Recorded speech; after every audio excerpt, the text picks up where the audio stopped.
So yes people, let's get start with, है ना। अब हम लोग स्पेशल काइंड ऑफ कॉन्ट्रैक्ट करने जा रहे हैं। तो सबसे पहले हम लोग जो उठा रहे हैं that is indemnity and guarantee. ठीक है, पूरा फोकस करना, 100% आपके कंसेप्ट क्या हो जाएंगे इस वाली क्लास के अंदर क्लियर हो जाएंगे। सबसे पहले हमारे दिमाग में क्वेश्चन ये आना चाहिए, sir what do you mean bye contract of indemnity. Indemnity का कॉन्ट्रैक्ट क्या होता है, तो सही से समझना। अगर किसी को कोई लॉस हो रहा है, अगर किसी को कोई लॉस हो रहा है और उस लॉस को कॉम्पेंसेट करने की बात मैं कर रहा हूं, तो यहां पर ये कॉन्ट्रैक्ट बन जाएगा इंडेमनिटी का। अब सर वो जो लॉस हो रहा है ना, वो फर्क नहीं पड़ता कि मेरे वजह से हो रहा है या किसी और की वजह से हो रहा है, सामने वाले का लॉस होना बहुत इंपॉर्टेंट है। तो if there is loss and there is someone who is ready to compensate that loss, irrespective of fact whether the loss is caused by me, promiser himself or any other person, तो ऐसे contract को हम लोग बोलते हैं contract of indemnity. Sir contract of indemnity का definition क्या है?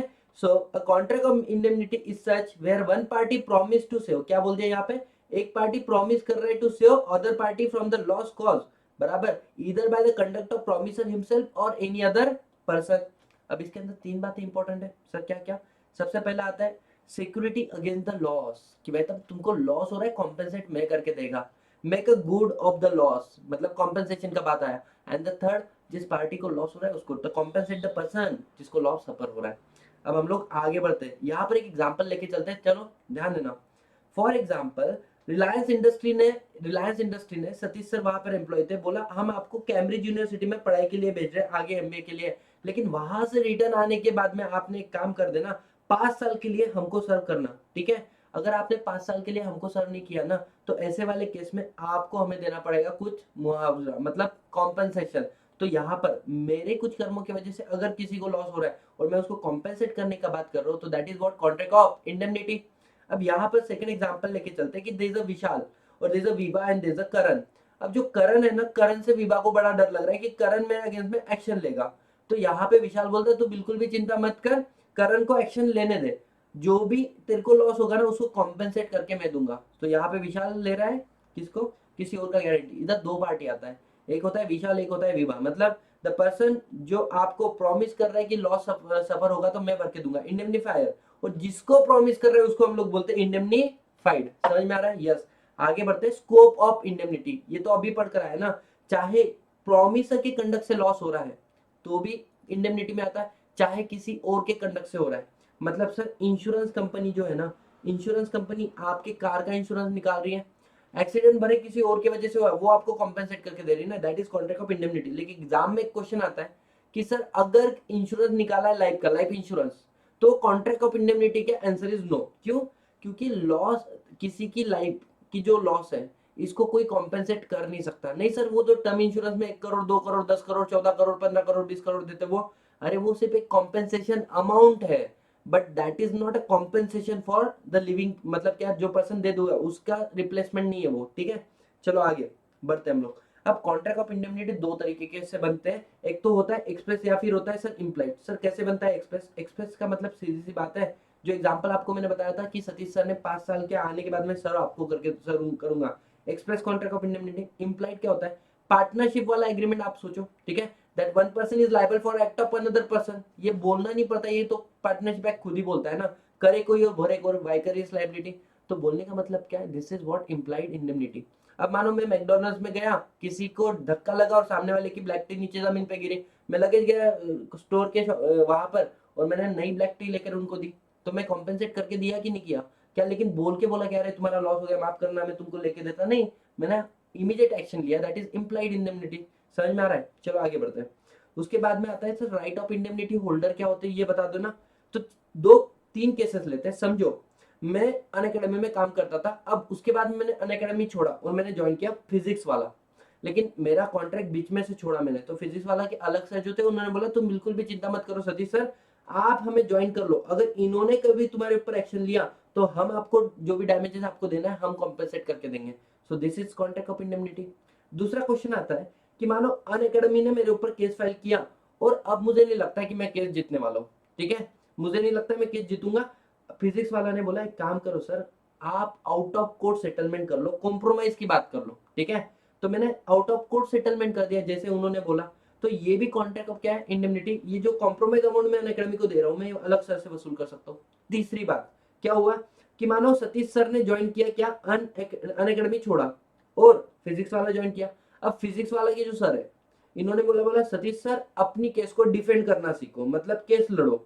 अब केस लड़ने के लिए जो खर्चा आता है, क्या मैं फिजिक्स वाला के अलग पांडे सर से कवर कर सकता हूँ? बिल्कुल कर सकता हूँ। यहाँ पर कोई इसका वास्तविकता के साथ में संबंध नहीं है, सिर्फ समझाने के लिए बच्चों के लिए बेस्ट एग्जांपल लगा, क्योंकि मैं अनअकैडमी में पढ़ा चुका हूँ, फिजिक्स वाला में नहीं पढ़ाता हूँ, डोंट वरी। तो क्वेश्चन ये आता है, ये नीचे वाली जो दो सिचुएशन थी ना, सूट, कॉस्ट ऑफ सूट और कंपोजिशन वाला, तो यहाँ पर एक कंडीशन है क्या, ये बोले as per the direction of indemnifier होना चाहिए, मतलब उनकी इच्छा से होना चाहिए। बट अगर ऐसा कुछ हुआ कि अलग पांडे सर इंडिया के बाहर गए तो अपना उनसे बात करना पॉसिबल ही नहीं हो रहा, तो बोले आप एक्ट करो as a man of ordinary prudence. Sir इसका मतलब क्या, सुनो। पहली बात, आपको लग रहा था कि you will lose the case और आपने आउट ऑफ कोर्ट सेटलमेंट कर दिया, तो तुम एक अच्छे व्यक्ति के जैसे काम कर रहे हो, आप पैसा अलग सर से ले लेना। आपको लगता था I will win the case और आपने कोर्ट को केस डिफेंड किया, चाहे आप लॉस हो जाओ, आप हार जाओ उसके अंदर, ठीक है, लेकिन आपने को तो लगा ना आप जीतोगे, आप मेहनत तो किए ना, you are honest, you are in acted in the good faith, ठीक है, तो आप अलग से पैसा वसूल करो। लेकिन आपको पता है आप केस हारोगे, फिर भी आप डिफेंड कर रहे हो और आप हार रहे हो, now you can not recover the money from अलग सर। तो यहाँ पर अगर मैं बोलूं, अब क्वेश्चन आता है कि सर एक इंडेमनिटी कॉन्ट्रैक्ट की गारंटी अराइज कब से होती है? तो देखो, फॉर एग्जांपल आपने कार का इंश्योरेंस निकाला, कार का हुआ एक्सीडेंट, तुमने लगाया गैरेज के अंदर, कार को कहां पे चला दिया, गैरेज के अंदर, गैरेज वाले ने बिल बना के दे दिया 1 लाख रुपए। अब जरूरी नहीं कि आप गैरेज वाले को दो और बाद में आप इंश्योरेंस कंपनी से लो, अब पहले ऐसा होता था, लेकिन अब क्या बोला, अगर एक बार आपकी लाइबिलिटी फिक्स हो गई 1 लाख रुपए है, तो सीधा इंश्योरेंस कंपनी गैरेज वाले को दे देंगी, द अमाउंट एब्सोल्यूट हो जाता है, फिक्स हो जाता है, लाइबिलिटी अराइज हो जाती है किसकी, इंडेमनीफायर की। तो यहाँ पर हो गया। उसके बाद में मैं आपको सजेस्ट करूंगा मॉड्यूल के सारे एग्जाम्पल कवर कर लो, वहीं से एग्जाम में क्वेश्चन आते हैं, ठीक है। और इस तरीके से आप एक चार्ट बना सकते हो जहां पे आपका पूरा का पूरा इंडेमनिटी खत्म हो जाएगा। मीनिंग लिख लो, इसेंशियल एलिमेंट्स लिख लो, पार्टीज लिख लो, स्कोप क्या क्या आता है, मोड क्या क्या है, और राइट ऑफ इंडेमनिटी होल्डर। यहाँ पर पूरा इंडेमनिटी कॉन्ट्रैक्ट खत्म हो गया, ठीक है। आगे बढ़ते हम लोग। सर कॉन्ट्रैक्ट ऑफ गारंटी के एग्जाम्पल से लेके चलते हैं हम लोग। मान लो सतीश सर को चाहिए था एक लोन, बराबर। अब बैंक वाले मेरे को लोन देने से मना कर रहे हैं, उनको मेरे ऊपर विश्वास नहीं है। नरेंद्र मोदी जी बोलते ऐसा मत करो, ये बहुत ही सज्जन व्यक्ति है हमारी इंडिया के, बराबर, आप इनको दे दो लोन। तो बोले नहीं देंगे सर। बोले अरे मैं गारंटी लेता हूँ बोले इस बंदे की, आप इसको लोन दो। तो यहाँ पे क्या हुआ, नरेंद्र मोदी जी ने ली गारंटी, इसका मतलब अब सतीश सर को पैसा देने की जरूरत ही नहीं है। ऐसा नहीं होता है। प्राइमरी लाइबिलिटी आज भी मेरी है, लोन की प्राइमरी लाइबिलिटी मेरी है, लेकिन नरेंद्र मोदी जी भी लायबल है। कैसे, अगर मैंने कंपनी डिफॉल्ट किया तो नरेंद्र मोदी जी सेकेंडरी लाइबिलिटी आपकी और आपकी कंडीशनल लाइबिलिटी कि मैंने डिफॉल्ट किया तो आप करोगे। आप कंडीशन भी लगाते हो, लगा सकते हो कि मेरी लाइबिलिटी सिर्फ सिर्फ 1 करोड़ तक की हो सकती है। मेरी लाइबिलिटी तभी है जब इस कॉन्ट्रैक्ट के लिए एक सपोर्ट में डोनाल्ड ट्रम्प भी को श्योरिटी बन जाए, मतलब दो दो लोग इसकी क्या ले, गारंटी लेवे, तो ऐसी कंडीशन भी लगा सकते हैं। सर कॉन्ट्रैक्ट ऑफ इंडेमनिटी और कॉन्ट्रैक्ट ऑफ गारंटी में फर्क क्या है? यहाँ पे भी तो लॉस को कॉम्पेंसेट करने की बात कर रहे हैं। सुनो, यहाँ पर मैं रिक्वेस्ट कर रहे हैं नरेंद्र मोदी जी को, और नरेंद्र मोदी जी ले रहे हैं मेरी गारंटी। समझ में आया, यस और no? So contract of guarantee is a contract to perform the promise made, और यहाँ पे 3 लोग इन्वॉल्व है, प्रॉमिस मेड और discharge the liability of third person in case of his default. समझ में आ रहा है, यस और नो? सो यहाँ पर 3 पार्टी कौन कौन, श्योरिटी नरेंद्र मोदी जी जब जो गारंटी दे रहे हैं, प्रिंसिपल डेटर मतलब बैंक, एंड सॉरी मतलब सतीश सर, और क्रेडिटर मतलब बैंक। आगे बढ़ते हैं हम लोग। 3 एग्रीमेंट हुए, 3 कॉन्ट्रैक्ट हुए। प्राइमरी कॉन्ट्रैक्ट किसके बीच में? प्राइमरी कॉन्ट्रैक्ट है बैंक के बीच में, मतलब principal debtor and the creditor के बीच में। सेकेंडरी कॉन्ट्रैक्ट किसके बीच में? बोले सेकेंडरी कॉन्ट्रैक्ट है बोले नरेंद्र मोदी जी के बीच में और बैंक के बीच में। आई होप आपको समझ में आ रहा होगा, शांति से सुनो, है ना। और तीसरा कॉन्ट्रैक्ट बोले इम्प्लाइड है, दिख नहीं रहा है, कैसा? वो है बोले नरेंद्र मोदी जी के बीच में और सतीश के बीच में। कैसा? अगर कल जाके मैंने पैसा नहीं दिया तो पैसा कौन किसको देगा? नरेंद्र मोदी जी देंगे बैंक को, है ना। और बोलेंगे बहुत अच्छा लगा सतीश। नहीं, अब नरेंद्र मोदी जी आपको अधिकार है मेरे से पैसा वसूल करने का। This is implied contract, this is contract of indemnity. समझ में आ रहा है? In contract of guarantee there is always contract of indemnity. समझ में आ रहा है? हाँ, एक फर्क हो सकता है क्या, कि सर यहाँ पर जो डेटर है ना, जिसको आप लोन दे रहे हो, that person may be competent to contract and that person may be incompetent to contract. अच्छा सुनना, इंडेमनिटी में एक बात याद रखना, क्या? All essential elements of the contract must exist, है ना। मतलब मानो शिवगामी देवी ने पैसा दिया कटप्पा को, बराबर, और बोले क्या कर, तू जाके बाहुबली का मर्डर कर। बोले अगर मेरे ऊपर किसने केस फाइल किया, बोले बल्लार देव ने मेरे को सजा दी, तो बोले तू टेंशन नको ले, बोले मैं देख लूंगी, वो बल्लार मेरे आगे नहीं जाता बोले। तो सुनो, ऐसे वाले केस में this is not a valid contract of indemnity. क्यों? क्योंकि ये इलीगल है ना, लॉफुल थोड़ी है। एस सच तुम्हारा कॉन्ट्रैक्ट ऑफ गारंटी जो है वो भी क्या होना चाहिए, लीगल होना चाहिए। ठीक है, समझ में आ रहा है sir? What are the essential elements of the contract of guarantee? Principal डेप्थ होना इंपॉर्टेंट। अगर प्रिंसिपल डेप्थ ही नहीं होगा तो कॉन्ट्रैक्ट ऑफ गारंटी बनेगा क्यों? मतलब सतीश भारती ने अगर बैंक से लोन लिया ही नहीं तो गारंटी किस बात की बनी? ठीक है। सेकंड पॉइंट क्या बोला हुआ है सर, कंसिडरेशन होना जरूरी। कंसिडरेशन के लिए एग्जांपल से समझते हैं। मानो सतीश भारती को consideration is something in return. Satish Bharti को क्या मिला? बोले सतीश भारती के लिए कंसिडरेशन है, बोले लोन। बैंक के लिए कंसिडरेशन क्या है? बोले बैंक के लिए कंसिडरेशन है, बोले नरेंद्र मोदी जी की गारंटी। लेकिन सर नरेंद्र मोदी जी के लिए क्या, उनके लिए क्या कंसिडरेशन? उनको ना तुमसे कुछ मिल रहा, ना बोले बैंक से कुछ मिल रहा। बोले मिल रहा ना, क्या? रिस्पेक्ट। वैसे बोले बैंक लोन नहीं देती थी सतीश भारती को, नरेंद्र मोदी जी के बोलने पे बैंक लोन दे रही बोले सतीश भारती को। समझ में आ रहा है? तो बोलने का मतलब the consideration received to principal debtor from creditor on request of Narendra Modi ji is a sufficient consideration. समझ में आ रहा है? अब ध्यान देना, चार बातें बहुत इंपॉर्टेंट है। और वो चार बातें क्या है कि जो कंसिडरेशन है ना, जो कंसिडरेशन है ना, वो चार चीजों पे बात करता है। क्या? Consideration is anything done for the principal debtor by the creditor is a valid consideration. दूसरा बात क्या बोला हुआ है? दूसरा बात बोला है फॉरबेरेंस, ये भी एक वैलिड कंसिडरेशन होता है। इसके ऊपर एग्जांपल से डील करेंगे। Past consideration is not valid consideration. The most important thing, past consideration valid consideration नहीं होता है, और past plus present consideration valid होता है। कुछ भी समझ में नहीं आया, एग्जांपल से समझो। आओ, पहला एग्जांपल, क्या नरेंद्र मोदी जी के बोलने पे सतीश भारती को बैंक ने लोन दे दिया? बोले हाँ, this is a valid consideration. Yes, anything done from the principal debtor by creditor is a valid consideration. Second important point बताओ। बोले सर सेकंड इंपॉर्टेंट पॉइंट है, देखो यहां पर क्या हुआ, बैंक ने लोन दिया सतीश भारती को, फिर सतीश भारती ने पेमेंट नहीं दिया तो बैंक लेने जा रही थी एक्शन, और उतने में नरेंद्र मोदी जी बोलते हैं एक्शन मत लो, एक्शन मत लो, फॉरबेरेंस टू शू, मैं पैसा भरता हूं, मैं गारंटी देता हूं।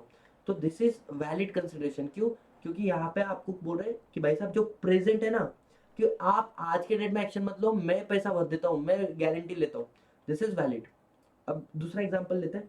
मानो सतीश भारती ने लिया लोन, सतीश भारती पे नहीं कर रहा है, बैंक ले रही है एक्शन, और फिर नरेंद्र मोदी जी सामने से आके बोल रहे हैं कि मैं गारंटी लेता हूँ सतीश भारती की रीपेमेंट की। अब जो पास में लोन लिया उसके लिए नरेंद्र मोदी जी गारंटी ले रहे हैं, this is not a valid consideration. Sir लेकिन वो ऊपर वाला भी तो सेम था ना। बेटा वहां पे फॉरबियरेंस टू सू, आप एक्शन मत लो, इसके लिए वो गारंटी दे रहे थे। यहाँ पे वो गारंटी दे रहे किसका? पास्ट डेट का। This is not a valid. समझ में आ रहा है? तीसरा एग्जाम्पल लो, क्या हुआ, बैंक ने पहले मेरे को एक लोन दिया, कितने का? मानो 50 लाख रुपए का, और अब बैंक मेरे को दूसरा लोन दे रही है, कितने रुपए का? मानो 20 लाख रुपए का। ठीक है। अब जब बैंक दूसरा लोन दे रही है 20 लाख रुपए का, सतीश भारती ने रिक्वेस्ट किया नरेंद्र मोदी जी को, आप मेरी 70 लाख की गारंटी लो ना। अब इसमें पास्ट लोन भी आ गया, प्रेजेंट लोन भी आ गया। क्या ये परफेक्ट, ये वैलिड कॉन्ट्रैक्ट ऑफ गारंटी रहेगा? अगर नरेंद्र मोदी जी 70 लाख का लेते हैं, क्या ऐसा ले सकते हैं क्या? बोले बिल्कुल ले सकते हैं, बिल्कुल ले सकते हैं। अगर गारंटी ले रहे हो पास्ट प्लस प्रेजेंट डेप्थ की, मतलब present depth including couple with the past depth, तो वो वैलिड माना जाएगा। ये एग्जाम में क्वेश्चन होता है, तो अब समझो। अगर कंसिडरेशन क्या है, anything done for the principal debtor, valid consideration. Forbearance के लिए valid consideration. Past consideration not valid consideration. Past plus present consideration is a perfectly valid consideration. आगे बढ़ते बच्चों, हम लोग आगे बढ़ते हैं। अब देखो क्या हुआ, अगर आप कॉन्ट्रैक्ट ऑफ गारंटी में करोगे मिसरिप्रेजेंटेशन या कंसीलमेंट ऑफ फैक्ट, तो वो भी वैलिड कंसिडरेशन नहीं माना जाएगा। सर एग्जांपल से बात करते हैं। चलो, मानो आपका जो एम्प्लॉयर है ना, एम्प्लॉयर ने अथोराइज किया एक एम्प्लॉय को, तू हमारे बिहाफ में क्या कर, पैसा वसूल करके लाया कर। अब एम्प्लॉय जाता है, बैग बैग भर के पैसा वसूल करके लेके आता, फिर उसके बाद में इसमें बैठता, बस में बैठता, और उसको आदत थी वो जब भी बस में बैठे सो जाता, और सोने के बाद में जब उठता तो पता चलता बैग उसके पास है ही नहीं, बैग तो कोई चुरा के ले गया। मतलब भले ही अपना एम्प्लॉय ऑनेस्ट होगा बट बड़ा निग्लिजेंट किस्म का है। अब ऐसे वाले केस में एम्प्लॉयर ने बोला भाई मेरे को पॉसिबल नहीं है तेरे को अपने पास रखने का। बोले सर मेरे बीवी बच्चे हैं, है ना, थोड़ा तो सोचो मेरे बारे में। तो ये एम्प्लॉय का नाम सतीश भारती था, मान के चलो ये एम्प्लॉय का नाम सतीश भारती था। अब नरेंद्र मोदी जी को बुला के आए, बोले चल मैं तेरे को रखूंगा, कंटिन्यू करेंगे, तू गारंटी दे। नरेंद्र मोदी जी आए, नरेंद्र मोदी जी बोलते हैं is there any wrong with Satish Bharti, is there any wrong with Satish Bharti? तो एम्प्लॉयर बोलता है अरे नहीं नहीं नहीं नहीं, एक नंबर आदमी, बहुत शिद्दत से काम करता है। मतलब आप मिस रिप्रेजेंटेशन ऑफ फैक्ट कर रहे हो विद कंसेंट विद नॉलेज। तो बेटा ऐसे केस में ये कॉन्ट्रैक्ट बनेगा ही नहीं, है इनवैलिड कॉन्ट्रैक्ट ऑफ गारंटी है। या फिर नरेंद्र मोदी जी ने पूछा is there anything wrong with Satish Bharti, जिसके लिए मुझे गारंटी देना पड़ रहा है, व्यक्ति तो इतना अच्छा है लेकिन एम्प्लॉयर साइलेंट बैठा हुआ है, तो here the silence equivalent to speech माना जाता है, और ऐसे वाले केस में ये कॉन्ट्रैक्ट ऑफ गारंटी भी इनवैलिड माना जाएगा। नेक्स्ट पॉइंट आता है कि नरेंद्र मोदी जी ने जब बैंक को गारंटी दी थी, कंडीशन लगाई कि मेरे साथ में टॉम क्रूज भी क्या होना चाहिए, एज अ को श्योरिटी बोलकर ज्वाइन करना चाहिए in case of Satish Bharti as a guarantor. तो अगर टॉम क्रूज ने ज्वाइन किया तो वो परफेक्ट कॉन्ट्रैक्ट ऑफ गारंटी है, लेकिन टॉम क्रूज अगर ज्वाइन नहीं करता है तो वो इनवैलिड कॉन्ट्रैक्ट ऑफ गारंटी बन जाएगा। समझ में आ रहा है? सो बोलते हैं ना कॉन्ट्रैक्ट में भी कंडीशनल। और लास्ट वाला, writing is not necessary, it may be oral, it may be in written form, कैसे भी हो सकता है। आगे बढ़ते हैं हम लोग कॉन्ट्रैक्ट ऑफ गारंटी के बारे में। सर श्योरिटी का लायबिलिटी कैसा होता है? बोले श्योरिटी का लायबिलिटी है ना सेकेंडरी होता है, कंडीशनल हो सकता है। अगर प्रिंसिपल डेटर ने नहीं दिया तो, और कंडीशनल मतलब ज्वाइनिंग ऑफ को श्योरिटीज, एक पर्टिकुलर अमाउंट तक की मेरा लायबिलिटी, ऐसा हो सकता है। Next point, however the liability of co-surety is co-extensive with the liability of principal debtor। मतलब अगर मानो बैंक ने लोन दिया है सतीश भारती को, तो नरेंद्र मोदी जी कितना लायबल रहेंगे? बोले principal amount plus interest amount both. समझ में आ रहा है? और जितना मतलब सतीश भारती लायबल है। और नो नीड फर्स्ट श्यू, मतलब जो बैंक है ना वो ऐसा कर सकती है कि पहले प्रिंसिपल डेटर पे केस फाइल करे और पहले बाद में श्योरिटी, और बैंक अगर चाहे तो डायरेक्टली श्योरिटी के ऊपर भी केस फाइल कर सकती है। ऐसा कोई जरूरी नहीं कि, देखो क्या है एट द एंड एमसीक्यू आता है बच्चों आपके एग्जाम में कि बैंक पैसा किससे वसूल करेंगे, और एक ऑप्शन है प्रिंसिपल डेटर और एक ऑप्शन है श्योरिटी, और इंस्टीट्यूट ने ना सही आंसर दिया बाय श्योरिटी। इसके पीछे इंस्टीट्यूट का लॉजिक क्या है? इंस्टीट्यूट का लॉजिक बड़ा सिंपल सा है, प्रिंसिपल डेटर पे करोगे फिर प्रिंसिपल डेटर श्योरिटी से करेगा, इससे अच्छा ज्यादा बेटर क्या हम लोग सीधा श्योरिटी के ऊपर केस फाइल कर दे। समझ में आ रहा है? यस। अब एग्जाम में जहां से क्वेश्चन आते हैं, गारंटी दो तरीके की होती है। कैसे? एक होती है आपकी स्पेसिफिक गारंटी, मतलब एक ट्रांजेक्शन के लिए दी हुई गारंटी, उसको बोलते हैं स्पेसिफिक गारंटी। क्या स्पेसिफिक गारंटी कभी रिवोक हो सकती है एक बार देने के बाद में? Answer is no, it can not be revoke. लेकिन दूसरी गारंटी होती है कंटिन्यूअस गारंटी। कंटिन्यूअस गारंटी मतलब क्या? बोले सतीश भारती को जब जब जो जो चीज चाहिए होगी तेरे शॉप से अगले 12 महीने की देते रहियो। तो अब मैं बार बार जा रहा हूँ और बार बार हर महीने में चॉकलेट बिस्किट लेकर आ रहा हूँ, तो ऐसे वाले केस में गारंटी कौन सी है? Continuous guarantee. किसने दी? नरेंद्र मोदी जी ने। किसको दी? शॉप वाले को दी। किसके प्रति दी? बोले सतीश भारती के प्रति दी। समझ में आया? अब क्वेश्चन आता है क्या कंटिन्यूअस गारंटी को अपन खत्म कर सकते हैं क्या? तो पहला बात, कंटिन्यूअस गारंटी डिस्चार्ज हो सकती है by performance and discharge of all transaction. Satish Bharti ने पैसे दे दिए सारे के सारे, मोदी जी आप फ्री हो, एंजॉय करो। या फिर मोदी जी खुद भी रिवोक कर सकते हैं। मतलब क्या हुआ, मैं पहले महीने में 1,000 रुपए के चॉकलेट लिया, पैसे दे दिया, फिर मैंने दूसरे महीने में 2,000 की चॉकलेट लिया, मैंने पैसे दे दिया, तीसरे महीने में मैंने 50,000 की चॉकलेट लिया, पैसे दे दिया। बोले एक नंबर। फिर 1 लाख की चॉकलेट लिया, फिर वापस 1 लाख की चॉकलेट लिया, फिर एक बार 4 लाख की चॉकलेट लिया मैंने, और इस बार मैंने पैसे नहीं दिया। नरेंद्र मोदी जी ने कितने महीने की गारंटी दी थी? 12 महीने की। कितने महीने कंप्लीट हो गए? बोले 1 2 3 6 महीने कंप्लीट हो गए। तो नरेंद्र मोदी जी 3 महीनों की लाइबिलिटी देने के लिए जिम्मेदार है कि 6 लाख रुपए? बोले हाँ। लेकिन नरेंद्र मोदी जी बोले मेरे को विश्वास नहीं होता, मेरे को लगा सतीश बड़ा अच्छा किस्म का आदमी है ना, इसकी आगे से मैं गारंटी नहीं लेता हूँ, आगे से। तो बोले चलता है, आपको पास्ट की गारंटी लेनी पड़ती, फ्यूचर के लिए आप रिवोक कर सकते हो। तो ओनली फ्यूचर ट्रांजेक्शन के लिए गारंटी रिवोक हो सकती है बाय नोटिस। दूसरा बात, क्या नरेंद्र मोदी जी ने, ऐसा आया नरेंद्र मोदी ने, मानो जिस व्यक्ति ने तुम्हारी गारंटी ली उसको कुछ ऊंच नीच हो गया उसके साथ में जिंदगी में, बराबर, तो बोले गारंटी ऑटोमेटिकली रिवोक हो जाएंगी फॉर फ्यूचर ट्रांजेक्शन। ये बात याद रखना, पुरानी चीजों के लिए उसका जो लीगल हायर है ना वो लायबल रहेगा टू द एक्सटेंट जितना उसको प्रॉपर्टी मिला है। So specific guarantee once given can not be revoke. अब एक केस आया था, केस में क्या हुआ था सुनो। जो लैंडलॉर्ड है ना, लैंडलॉर्ड ने 10 साल के लिए अपनी प्रॉपर्टी दी थी लीज पे, किसको? सतीश भारती को। लेकिन लैंडलॉर्ड देने के लिए इच्छुक नहीं था, मतलब इच्छा नहीं थी उसकी। नरेंद्र मोदी जी ने बोली मैं लेता हूँ इसकी गारंटी, दे दे बोले। अब मैंने 1 साल 2 साल 3 साल 4 साल 5 साल 6 साल 7 साल तक पैसे दिए, 8वें साल मैंने पैसा ही नहीं दिया, और लैंडलॉर्ड पहुंच गया किधर? नरेंद्र मोदी जी के पास, बोलता है 8वें साल में हुआ है डिफॉल्ट, पैसे दो। अब नरेंद्र मोदी जी बोलते हैं चल अभी तो मैंने पैसा दे दिया, अब मेरे को इसके बाद में अपनी गारंटी को करना है खत्म। तो क्या नरेंद्र मोदी जी ऐसा कर सकते हैं for 9th and the 10th year? Answer is no. क्यों? बिकॉज लोगों को लगता है ये कंटिन्यूअस गारंटी है, but this is the case of Hasan Ali versus Wali Ullah. इधर क्या डिसाइड हुआ था कि यहाँ पे एक ही ट्रांजेक्शन हुआ है, 10 साल का कॉन्ट्रैक्ट एक बार का ही हुआ है। समझ में आ रहा है? ऐसा नहीं कि हर साल नया नया नया नया कॉन्ट्रैक्ट हो रहा है। So in this case, this is a specific guarantee and specific guarantee once given can not be revoke. I hope guys आपको समझ में आ रहा होगा. इसके बाद में आता है sir how can we revoke our guarantee. तो बड़े बड़ा सिंपल सी बात है. देखो रिवोकेशन से तुमने पढ़ लिया, बोले revocation of continue guarantee bye notice देके रिवोक कर लो, या फिर कंटिन्यू गारंटी श्योरिटी के देश से रिवोक हो जाती. ऑलरेडी डन, अभी पढ़कर आए हम लोग. अब इन्होंने क्या बोला, नोवेशन. तो पुराना कॉन्ट्रैक्ट ऑफ गारंटी खत्म करके नए कॉन्ट्रैक्ट ऑफ गारंटी में एंटर हो रहे हैं. मतलब सर कैसा, सतीश सर ने 10 लाख का लोन लिया था, किससे, बैंक से. अब और गारंटी दिया था नरेंद्र मोदी जी ने. अब नरेंद्र मोदी बैंक मेरे को और लोन दे रही है 5 लाख का एक्स्ट्रा, तो टोटल कितना हो गया, 15 लाख. बोले नरेंद्र मोदी जी गारंटी दो, बोले 15 लाख का. नरेंद्र मोदी जी बोलते नहीं नहीं नहीं, बोले पहले 10 लाख का गारंटी दिया, अब 15 लाख का दूंगा, टोटल गारंटी बन जाएगा बोले 25 लाख का. बोले नहीं सॉरी, हम पुराना कॉन्ट्रैक्ट ऑफ गारंटी खत्म करके we are entering into new contract of guarantee. आपका लायबिलिटी सिर्फ 5 लाख से एक्स्ट्रा बढ़ेगा. सो यहाँ पे नया कॉन्ट्रैक्ट ऑफ गारंटी आया, लेकिन पुराना तो खत्म हो गया. ये वाला कॉन्ट्रैक्ट ऑफ गारंटी हो गया discharge. So this is one by novation entering into new and the fresh contract, old contract of guarantee come to end. इसके अलावा guarantee obtain by misrepresentation already done. Satish भाई जी निग्लिजेंट एम्प्लॉय के बारे में बताया नहीं. या फिर guarantee obtain bye concealment of the fact, शांत रह के बताया नहीं पूछने के बाद में. या guarantee on contract that creditor shall not act on until the को श्योरिटी जॉइन. ये भी जब तक डोनाल्ड ट्रम्प भी इसका को श्योरिटी नहीं बनता सतीश भाई का, मैं इसकी गारंटी नहीं लेता हूँ. नरेंद्र मोदी जी ने बोल दिया, तो ऐसे वाले केस के अंदर भी तो मैं बोल सकता हूँ ना कि sir contract of guarantee discharge हो गया अगर को श्योरिटी ज्वाइन नहीं करता है तो. इंपॉर्टेंट है कंडक्ट ऑफ क्रेडिटर. क्रेडिटर की वजह से क्या हुआ, सुनो.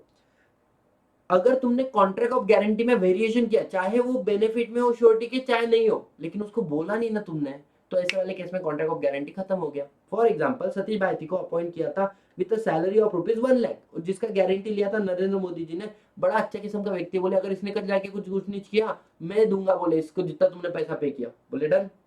अभी सीन क्या हुआ, मेरे काम से बड़ी इंप्रेस हो गया. कौन, प्रिंसिपल डेटर. प्रिंसिपल डेटर क्या बोलते, अरे सुनो सतीश भाई इधर आओ, हम आपको आज से सैलरी 10 लाख रुपए देंगे, बोले महीने का. बोला बाप रे बाप, क्योंकि तुम्हारा काम बहुत अच्छा है, लेकिन एक कंडीशन है. कंडीशन क्या है कि बोले आप इतने अच्छे से काम करते हो, आप क्यों नहीं हमारे कंपनी के अंदर लॉस के लिए भी भागीदार बन जाओ. वैसे तो हमारी कंपनी में लॉस होता नहीं है, क्या है ना, तुम्हारे ऊपर जिम्मेदारी रहेगा तो और ज्यादा अच्छे से काम करोगे. मतलब 1/4 लॉस आप बियर करना, तो सैलरी इंक्रीज हो गया, और 1/4 ये एग्जाम का क्वेश्चन है आपके, लॉस के लिए आप बियर करो. ये सब कुछ किया without consent of principal debtor. तो क्या ये कॉन्ट्रैक्ट ऑफ गारंटी वैलिड है, आंसर इज नो. यहाँ पर श्योरिटी हो गया डिस्चार्ज, क्योंकि बिना पूछे किया. उसके बाद में अगर प्रिंसिपल डेटर ही डिस्चार्ज हो जाता है तो फिर श्योरिटी ऑटोमेटिक डिस्चार्ज हो जाएगा. कैसे, प्रिंसिपल डेटर ने काम परफॉर्म कर दिया, श्योरिटी डिस्चार्ज हो गया. या प्रिंसिपल डेटर ने बोला मैं पेंटिंग करूंगा, और सामने वाले ने बोला मैं पेंट दूंगा. अब ये व्यक्ति ने पेंट लाके दिया ही नहीं, तो प्रिंसिपल डेटर तो डिस्चार्ज हो गया ना, वो डिस्चार्ज तो श्योरिटी डिस्चार्ज. तीसरा, प्रिंसिपल डेटर गया परफॉर्म करने के लिए, लेकिन क्रेडिटर ने उसको परफॉर्म करने नहीं दिया, बराबर क्या. तो अगर प्रिंसिपल डेटर वैसे डिस्चार्ज, तो बोले फिर अटेम्प्ट टू परफॉर्मेंस, बराबर. तो क्रेडिटर अपना क्या बोले, श्योरिटी वैसे ही डिस्चार्ज हो गया. अब तीसरा सबसे इंपॉर्टेंट बात क्या बोलता है कि क्रेडिटर और प्रिंसिपल डेटर के बीच में होगी मांडोली. मांडोली कैसा कि बोले 10 लाख रुपए देना है ना, 10 लाख रुपए मत दे, इमीडिएटली 8 लाख रुपए दे दे, बाकी मैं देखूंगा हूँ प्रिंसिपल डेटर. तो अगर तुम कॉम्प्रोमाइज कर रहे हो, या तुम सामने वाले को बोल रहे हो कि मैं तेरे को 6 महीने की जगह पे 10 महीने का टाइम दे रहा हूँ, या फिर तुम सामने वाले को प्रॉमिस कर रहे हो तुम टेंशन मत ले, तू गुड्स लेके जा, मैं तेरे ऊपर केस फाइल करूंगा नहीं, मैं केस सीधा श्योरिटी पे फाइल करूंगा, ठीक है. और ये व्यक्ति माइनर है, मतलब श्योरिटी इससे भी वसूल नहीं कर सकता, तो ऐसे वाले केस के अंदर श्योरिटी हो जाएगा डिस्चार्ज, क्योंकि तुम ऐसे हरकतें कर रहे हो. 3 बातें, एक्स्ट्रा टाइम दे रहे हो, नॉट टू श्यू या compromise without consent of surety, this is not. लेकिन हाँ, अगर तुमने क्या किया, सामने वाले ने पैसा देना था, उसने पैसा नहीं दिया, आपके पास 3 साल का समय था वेट करने का, आपने केस फाइल नहीं किया, कब तक, 2 साल 11 महीने तक, और बाद में केस फाइल कर रहे हो, तो श्योरिटी बोल रहा है ये तुम्हारा गलत हो गया, तुम बड़ा वेट किए, मतलब फॉरबियरेंस ऑफ श्योर, मतलब आप एक्स्ट्रा टाइम दे रहे हो. बोले ये एक्स्ट्रा टाइम नहीं है, मेरा कोई उससे बात नहीं हुआ था, मैंने खुद को रोक के रखा था केस फाइल करने से. समझ में आ रहा है कि नहीं, this is forbearance of sue, and यहाँ पर श्योरिटी डिस्चार्ज नहीं होता. और लास्ट वाला पॉइंट क्या बोला है कि अगर मानो ये जो क्रिएटर है ना किसी थर्ड पर्सन के साथ में बात करके बोलता है कि भाई मैं एक्स्ट्रा टाइम दूंगा मेरे प्रिंसिपल डेटर को, मैं शू नहीं करूंगा प्रिंसिपल डेटर को, कॉम्प्रोमाइज, यहाँ पे कॉन्ट्रैक्ट वो किसके साथ में कर रहा है, थर्ड पर्सन के साथ में कर रहा है ना, थोड़ी ना प्रिंसिपल डेटर के साथ में कर रहा है। तो श्योरिटी तेरे को प्रॉब्लम नहीं होना चाहिए, तू डिस्चार्ज नहीं होगा, तू डिस्चार्ज नहीं होगा। ये थर्ड पर्सन आके श्योरिटी को बोल दिया, अरे बोले पता है क्या, उसने मेरे को बोला एक्स्ट्रा टाइम दूंगा, फर्क नहीं पड़ता, इसके साथ में नहीं होना चाहिए। यहाँ पर हम लोग खत्म कर लिए क्या, डिस्चार्ज ऑफ गारंटी, बराबर। अब एक क्वेश्चन आपके सामने आना चाहिए, sir right of surety, surety को क्या अधिकार है, बोले जैसे ही पैसा श्योरिटी ने दिया क्रेडिटर को, surety step into the shoes of creditor, मतलब अब जैसे क्रेडिटर को अधिकार था ना पैसा लेना प्रिंसिपल डेटर को से, अब वो अधिकार किसके पास आ गया, बोले श्योरिटी के पास आ गया, बराबर। राइट ऑफ सब्रोगेशन बोलते हैं इसको। दूसरा बात क्या बोला है, मैंने बोला था there is a implied contract of indemnity between surety and बोलो रे ढोक लो, श्योरिटी एंड कौन था, surety and the principal debtor. तो इंडेमनिटी कॉन्ट्रैक्ट मतलब श्योरिटी जो है वो इंडेमनिटी होल्डर हो गया ना, इंडेमनिटी होल्डर को कुछ अधिकार याद है क्या, right to recover the damages, cost of suit, compromise, है ना। तो वो सारे अधिकार अब श्योरिटी को मिल जाएंगे, किसके अगेंस्ट में, बोले प्रिंसिपल डेटर के अगेंस्ट में। नेक्स्ट पॉइंट आता है कि सर जो श्योरिटी है ना उसने डिस्चार्ज किया, अब उसको है ना ये बताओ क्रेडिटर के अगेंस्ट में क्या अधिकार है, तो बोले 3 अधिकार। पहली बात, क्रेडिटर के पास कुछ प्रॉपर्टी थी क्या, बोले प्रिंसिपल डेटर की एज अ सिक्योरिटी, बोले हाँ। क्रेडिटर ने जैसे ही तूने क्रेडिटर को पैसा दिया, क्रेडिटर ने वो सिक्योरिटी तेरे को दे देनी चाहिए, ये पहला अधिकार। अच्छा, लेकिन सर क्रेडिटर ने वो सिक्योरिटी तो दे दी किसको, प्रिंसिपल डेटर को, रिवर्ट कर दी, बोले अब तू मांग उसका डिडक्शन, तू मांग उसका डिडक्शन, समझ में आ रहा है, हाँ। या फिर अगर मैं बोलूं सेट ऑफ करने का अधिकार, तो यहाँ पर अगर सिक्योरिटी है तो उसको रिसीव करो, if it is given back to principal debtor तो उसका ले लो डिडक्शन, समझ में आ रहा है। लेकिन सर कौन सी सिक्योरिटी, तो बोले जब आपने गारंटी दी थी ना उस समय में जो सिक्योरिटी होगी eight the time of giving guarantee, वही सिक्योरिटी वसूल करने का अधिकार है। आपने गारंटी दी तब प्रिंसिपल डेटर ने कोई सिक्योरिटी नहीं दी थी, लेकिन उसके बाद में कोई नई सिक्योरिटी दी, वो वसूल करने का आपका अधिकार नहीं है। सो बराबर, security at the time of guarantee, not a security provided later, बाद में प्रोवाइड करने वाली सिक्योरिटी की बात नहीं करता है। इसके बाद में सर एक बात बताओ, को श्योरिटी है, एक से ज्यादा को श्योरिटी है, उनके प्रति क्या अधिकार है, बोले देखो को श्योरिटी ने अपना परसेंटेज डिसाइड करके रखा, 4 लोग हैं S1 S2 S3 S4, surety 1 2 3 4, 10 lakh का लॉस हुआ, इन लोगों ने अपना परसेंटेज पहले से डिसाइड करके रखा था। परसेंटेज क्या था, परसेंटेज था 40 30 20 10, तो वैसे ही बोले 4 लाख 3 लाख 2 लाख 1 लाख ऐसे लायबल रहेंगे। इन्होंने परसेंटेज डिसाइडेड नहीं थी तो फिर इक्वली लायबल रहेंगे 2.5 लाख, लेकिन इन्होंने अपने अपर स्लैब लगाए, मतलब 3 श्योरिटी है ए बी सी, एक ने बोला मैं लायबल रहूंगा 1 लाख तक, दूसरे ने बोला मैं 2 लाख तक, तीसरे ने बोला मैं कितने तक 4 लाख तक। लोअर स्लैब कितना है, बोले 1 लाख, इतना तो सबके लिए लायबल है ना। लॉस हुआ 3 लाख का, तो बोले लोअर स्लैब 1 लाख के लिए ए, 1 लाख के लिए बी, 1 लाख के लिए सी। अगर लॉस हो जाता है बोले 4 लाख का, तो बोले ए का मैक्सिमम लायबिलिटी कितना है, बोले 1 लाख का। इसके बाद में कितना बच गया, 3 लाख, डिवाइड करो बोले 2 के अंदर, तो बोले 1.5 लाख 1.5 लाख, 1.5 लाख मतलब 2 के नीचे है और 4 के भी नीचे है ना, बोले this guys are liable equally for remaining. अब मानो लॉस हो गया कितना, 7 लाख रुपए का, तो बोले ए कितने के लायबल है, 1 लाख, अब कितना बच गया 6 लाख, 6 लाख को बोले 2 में डिवाइड करो तो कितना आएगा, 3 लाख और 3 लाख। लेकिन बी जो है उसका लायबिलिटी मैक्सिमम 2 लाख हो सकता है, तो उसको दो 2 लाख, और अब रिमेनिंग डिफिशियंसी जो है वो कौन बेयर करेगा, 4 लाख का, सी। वो 4 लाख उसकी लिमिट के अंदर भी है। और अगर 10 लाख का लॉस होता है सर, तो 1 लाख ये करता है, 2 लाख ये करता है, 4 लाख ये करता है, बाकी का लॉस बैंक का लॉस, समझ में आ रहा है। तो here we are done with what, we are done with the contract of guarantee as well guys, समझ में आ रहा है तुम लोगों को, मतलब सुपर डुपर फास्ट तरीके से हम लोगों ने कॉन्ट्रैक्ट ऑफ गारंटी भी खत्म कर लिया। अब सर एक काम करते हैं, इंडेमनिटी और प्लेज को भी उड़ा देते हैं एकदम आराम से, आ जाओ। इंडेमनिटी क्या होता है, देयर आर 2 पर्सन, बेलर बेली, बराबर। बेलर किसी पर्पस से अपना गुड्स डिलीवर कर रहा है, टाइटल नहीं दे रहा है, पोजीशन दे रहा है, किसको, बेली को। जैसे ही वो पर्पस कंप्लीट हो जाएगा, बेलर अपने गुड्स को क्या कर लेगा, वापस ले लेगा। सर कैसा कैसा ऐसा कैसा, बोले बड़ा सिंपल है, तुम्हारा मोबाइल खराब हुआ, बोले हाँ, रिपेयरिंग शॉप में ले जाके क्या तुमने ओनरशिप दे दिया, डिलीवरी दिया, पोजीशन दिया, किसके लिए दिया, बोले रिपेयर करने के लिए। रिपेयर होने के बाद में गुड्स वापस लोगे कि नहीं लोगे, बोले हाँ। अब सुनो, आपके फ्रेंड का गुड्स खराब हो गया, वो रहता गांव में, तुम रहते पुणे में, उसने बोला भाई तू पुणे में जाएगा ना, जो स्टोर होगा वहां पर गुड्स दे देना। मतलब इसने भी तो बेलमेंट किया ना, इसने आपको गुड्स दिया किसके लिए, कि तू स्टोर में देना, किसी पर्पस के लिए। तुमने गुड्स दिया स्टोर में, बराबर, हाँ। रिपेयर करने के लिए सामने वाले इस, ये भी बेलमेंट हो गया, पर्पस कंप्लीट। अब यहाँ से बेली जो है एक तो गुड देगा आपको, बराबर, मतलब आप बेलर हो ना, या फिर वो आपकी डायरेक्शन से इसको पोस्ट इसको सेंड कर देगा आपके फ्रेंड को, समझ में आ रहा है। तो what is contract of bailment? It is a delivery of goods from one person to another person for specific for some purpose. If the purpose get completed accomplish the goods either return to the bailor और dispose of as per direction, मतलब आपके friend को direct दे देना, समझ में आया? Yes, this is contract of bailment. तो contract of bailment में दो पार्टी है, बेलर एंड द बेली।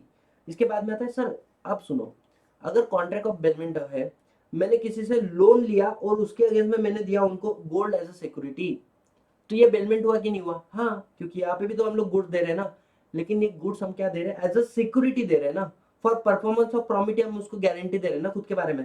बोले हाँ, तो this is called pledge. Pledge is nothing but the bailment. अब ये जो बेलर है ना, बेलर बन जाता है पाउनर और बेली बन जाती है पाउनी, तो यही यहाँ पे लिखा हुआ है। So bailment of the goods is a bailment of goods, मतलब गुड्स तो आप दे रहे हो as a position, as a security for repayment of debt और for performance of promise is a pledge.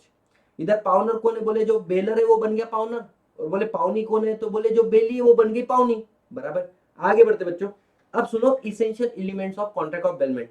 Contract of bailment बोले, पहली बात तो ये कॉन्ट्रैक्ट है तो all essential elements of the contract exist होने चाहिए, बट हमने एक पढ़ा था rule, no consideration no contract. बोले वो एक्सेप्शन है, बेलमेंट में कंसिडरेशन हो भी सकता है नहीं भी हो सकता है। तुम मोबाइल शॉप पे मोबाइल ले जाने के दो, वो क्या बोलता है? अगर प्रॉब्लम रहा तो पैसा देना, प्रॉब्लम नहीं रहा तो चेक करने दो, समझ में आ रहा है क्या? जब पैसा नहीं लूंगा आपसे, ये वाला। Delivery of a goods, goods delivery करना इंपॉर्टेंट है, ओनरशिप देना इंपॉर्टेंट नहीं है। सर डिलीवरी के अंदर क्या एक्चुअल डिलीवरी आता है? हैंड ओवर ऑफ गुड्स, समझ में आ रहा है? हाँ, तो एक्चुअल डिलीवरी आता है। सर सिंबॉलिक डिलीवरी आता है, मतलब आपने कार नहीं देते हुए कार की दी थी, सिंबॉलिक डिलीवरी। तीसरा आता है कंस्ट्रक्टिव। कंस्ट्रक्टिव डिलीवरी को बच्चे समझ नहीं पाते, समझो दो एग्जांपल देता हूं, खत्म करना। अब ए जो है ना, ये अपना बी को ना अपनी कार देने के लिए रेडी है, ना कार की देने के लिए रेडी है। मैंने बोला यहाँ पे सतीश सर बोलते अरे दे दे रे बी को, कार देने तो की दे। बोले कुछ भी हो जाए मैं ना कार दूंगा ना की दूंगा बी को। मैंने बोला ऐसा मान तूने मेरे को दिया, ऐसा मान तूने मेरे को दिया, कल जाके कुछ ऊंच नीच हुई तो मैं देखता, समझ में आ रहा है? तो यहाँ पर ए ने दिया बी को क्या? कार या कार की। लेकिन वो ये नहीं मानता मैंने बी ने दिया, मैंने वो बोलता सर मैं तो मानूंगा मैंने आपको दिया। This is what called constructive delivery. आपने ना मुझे हैंड ओवर किया ना ना उसकी सिंबॉलिक मुझे दिया, मेरे मम्मी के पास आके मेरे को दिया, मतलब एज गुड एज आपने मुझे दिया ऐसा माना जाएगा ना। हाँ, दिस इज कॉल्ड सिंबॉलिक। अब क्या हुआ, एक मस्त केस लॉ हुआ। यहाँ पर एक सिनेमा हॉल था, सिनेमा हॉल का क्या था? सिनेमा हॉल ने लोन लिया बैंक से और बोले सिक्योरिटी में क्या दूं? तो बोले अपने जो प्रोजेक्टर है ना वो प्रोजेक्टर लेके जाओ। अब बैंक वालों ने बोला यार प्रोजेक्टर हमारे गोडाउन में रहेंगे तो खराब हो जाएंगे, इससे बेहतरीन है कि काम करो इस प्रोजेक्टर को आप ही संभाल के रखो, इससे कमाई करो। तो सुनो, आइडियली गुड्स का पोजीशन ट्रांसफर होना चाहिए, लेकिन ना एक्चुअल गुड्स गया ना उसका टोकन गया, तो क्या ये बेलमेंट है? क्या ये बेलमेंट है? बोले हाँ ये बेलमेंट है, कंस्ट्रक्टिव बेलमेंट है, समझ में आ रहा है? यस। नेक्स्ट पॉइंट आता है पर्पस। कुछ ना कुछ पर्पस होना चाहिए जिसके लिए गुड्स ट्रांसफर किया। पोजीशन जाना इंपॉर्टेंट है, टाइटल जाना, ओनरशिप जाना इंपॉर्टेंट नहीं होता है, ठीक है।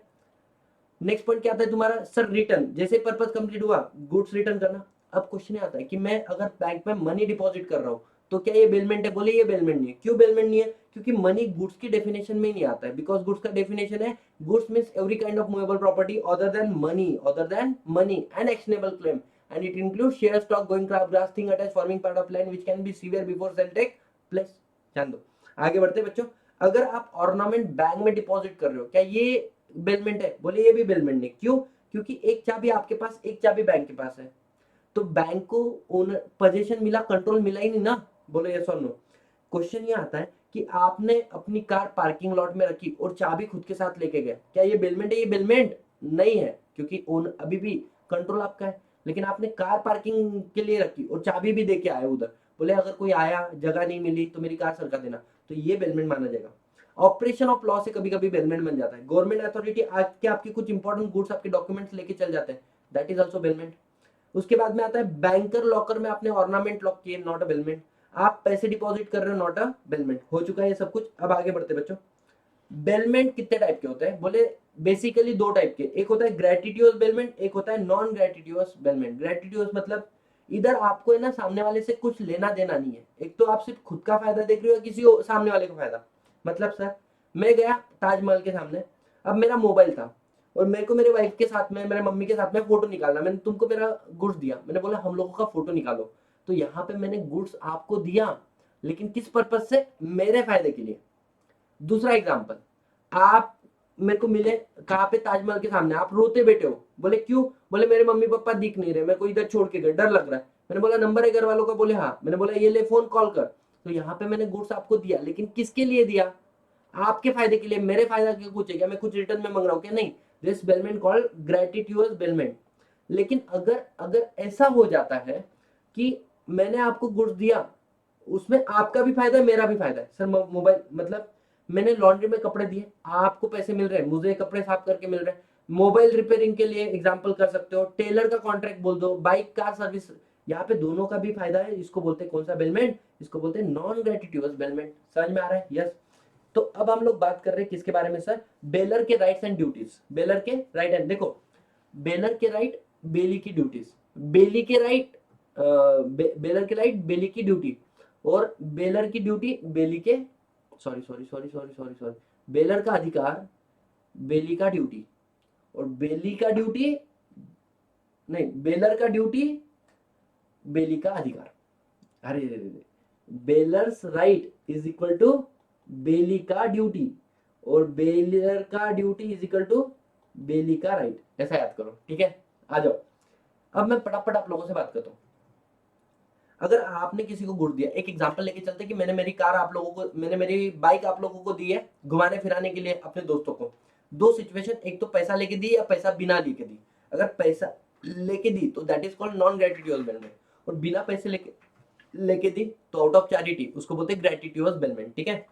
तो सुनो, अब मेरे गाड़ी का ब्रेक फेल था, मेरे गाड़ी का ब्रेक फेल था, और ये बात मुझे पता है, और फिर भी मैं आपको गाड़ी दे रहा हूँ, चाहे वो फ्री में दो चाहे पैसा लेके दो। सतीश सर आपकी जिम्मेदारी, आपने बताना चाहिए, you should tell the fact that you know. But अगर मैंने आपसे पैसा लिया है and even though I am not aware, फिर भी मैं लायबल रहूंगा। समझ में आ रहा है। So gratitude bailment the fact which you are fault which you are aware, but non gratitude bailment whether he was aware और नॉट, तू तो रिस्पॉन्सिबल रहेगा मेरे भाई। पैसा लेके गया तो तेरे को पता होना चाहिए, गाड़ी चेक करके देना चाहिए। Bear the necessary expenses, bear the necessary expenses मतलब क्या, ग्रेटिट्यूड बेलमेंट है आपका, ठीक है। आपने ऐसे फुकट में दिया, आपके फायदे के लिए दिया, और उसको खर्चा लग गया गाड़ी को कुछ, तो बोले necessary expenses extraordinary expenses baler तू बियर करना। सर वो बेली के बेनिफिट के लिए दिया, फिर वो बियर करेगा एक्सपेंसेस। समझ में आ रहा है। अगर अगर नॉन ग्रेटिट्यूड बेलमेंट है, पैसा लेके मैंने गाड़ी दिया उसको, तो बोले सुनना, देन बेलर तू लायबल रहेगा किसके लिए, एक्स्ट्रा ऑर्डिनरी एक्सपेंसेस के लिए। ऑर्डिनरी एक्सपेंसेस पेट्रोल वेट्रोल का खर्चा तो वो कर लेगा, लेकिन गाड़ी खराब होगी तो वो तेरा खर्चा है भाई, तेरा है ना। इंडेमनीफाई बेली, अब सुनो इंडेमनीफाई बेली मतलब क्या होता है, अगर तुमने बेलमेंट ग्रेटिट्यूअस है मतलब चैरिटी में दिया, पैसा वसूल नहीं कर रहे हो उससे, उसको दिया 5-10 दिन के लिए तुमने, और तुम उसको मांग रहे हो तीसरे दिन पे ला मेरी गाड़ी, मतलब मान लो तुम 10 दिन के लिए उसको गाड़ी दी हो, और उसके बाद में तुम उसको चौथे दिन बोल रहे हो इधर आ, मेरे को मेरी गाड़ी वापस दे, मेरे को मेरी गाड़ी वापस दे। अब मुझे एक बात बताओ, मुझे एक बात बताओ, अगर वो पैसा लेता, पैसे लेके तुम उसको बोल सकते हो बिफोर टाइम, नहीं बोल सकते हो, कितना भी कुछ हो जाए, लेकिन तुमने फुकट दिया तो तुम में वट है, तुम बोल रहे हो मेरे को मेरी गाड़ी वापस ला के दे, बराबर। तो ऐसे वाले केस में बोले उसको अगर कुछ लॉस हुआ है ना तो वो तुमको कॉम्पेंसेट करके देना पड़ेगा, लेकिन उसको तुम्हारे वजह से कुछ प्रॉफिट हुआ ना, उसका डिडक्शन ले लो। एग्जाम्पल देते हैं, ठीक है। सर क्या हुआ, बेलर ने गाड़ी दिया ग्रेटिट्यूड बेलमेंट में, किसको, बेली को, 10 दिन के लिए। अगर बेली बाहर जाके मार्केट में से गाड़ी उठा के लाता तो उसको लगता कम से कम 1,000 रुपए दिन का, ठीक है। तो बेली को मैंने गाड़ी दिया, 4 दिन उसने मेरी गाड़ी को यूज किया, और बाद में मैंने बोला अरे भाई मेरे को मेरी गाड़ी वापस दे दे। अब मैंने उसको बोला मेरी गाड़ी वापस दे दे, बराबर। वो मार्केट में गया, उसको नेक्स्ट 6 दिन के लिए गाड़ी लेना पड़ा, लेकिन उसको नेक्स्ट 6 डे की गाड़ी कितने रुपए में मिली, 12,000 रुपए में। कितने में, 12,000। सर एक दिन का 1,000 बोला था ना, अरे जब 10 दिन का लिए ले रहे थे तो 1,000 रुपए बोला पर डे, लेकिन अब तुम 6 दिन के लिए ले रहे हो तो डबल रेट लग गया। तो बताओ उसको एक्स्ट्रा कितना लगा, 1,000 तो वैसे भी लगना था ना, एक्स्ट्रा कितना लगा 6 दिन का, बोले 6,000। उस 4 दिन तो उसने तुम्हारा गाड़ी चलाया, तो कितना पैसा बचा, बोले उसका 4,000 से हुआ ना, तो बोले 4,000 माइनस कर लो, अब 2,000 के लिए बेलर तू लाइबल है, कॉम्पेंसेट कर। मतलब शॉर्ट में बोलूं, if the bailee suffer some losses because the demand back of the goods in case of gratuitous bailment, बराबर। तो बेली जो है ना एंटाइटल फॉर कॉम्पेंसेशन, अगर लॉस ज्यादा होगा बेनिफिट कम होगा, जैसे ये वाला केस था। But bailee is not entitle if the loss is lesser and the benefit is higher, है ना। चलो, तो ये हो गया आपका। अब यहां से आगे बढ़ते हैं हम लोग।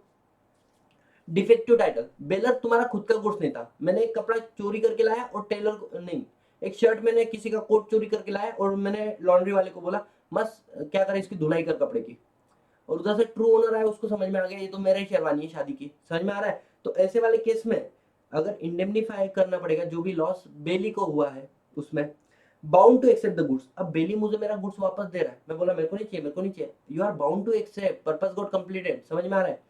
ये हो गए बेलर की ड्यूटीज। अब आते हैं हम लोग बेली की ड्यूटी पे सीधा। बेली का ड्यूटी क्या है? Take a reasonable care of the goods, take a reasonable care of the goods. अब reasonable care of the goods का मतलब क्या है कि सपोजिंगली सतीश सर ने अपने ऑर्नामेंट दिए किसको? नरेंद्र मोदी जी को दिए। अब नरेंद्र मोदी जी ने क्या किया, खुद के ज्वेलरी के साथ में सतीश की ज्वेलरी रखी और वो ज्वेलरी आके चुरा के ले गए लोग। तो नरेंद्र मोदी जी लायबल है क्या? नहीं लायबल है। क्यों लायबल नहीं है? क्यों लायबल नहीं है? बोले क्योंकि नरेंद्र मोदी जी ने तो पूरी केयर ली ना गुड्स की, वो अलग बात है, लेकिन चोरी हुई।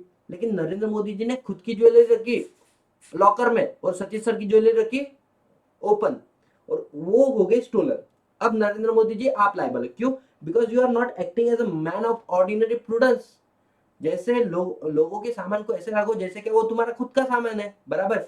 नेक्स्ट पॉइंट आता है no unauthorised use of the goods. अब सुनो, मैंने बोला था मेरे दोस्त वाला example, if you guys remember, मेरे दोस्त ने क्या बोला था, बाइक देके, मेरे एक दोस्त था प्रणव संचेती और एक दोस्त था हितेश।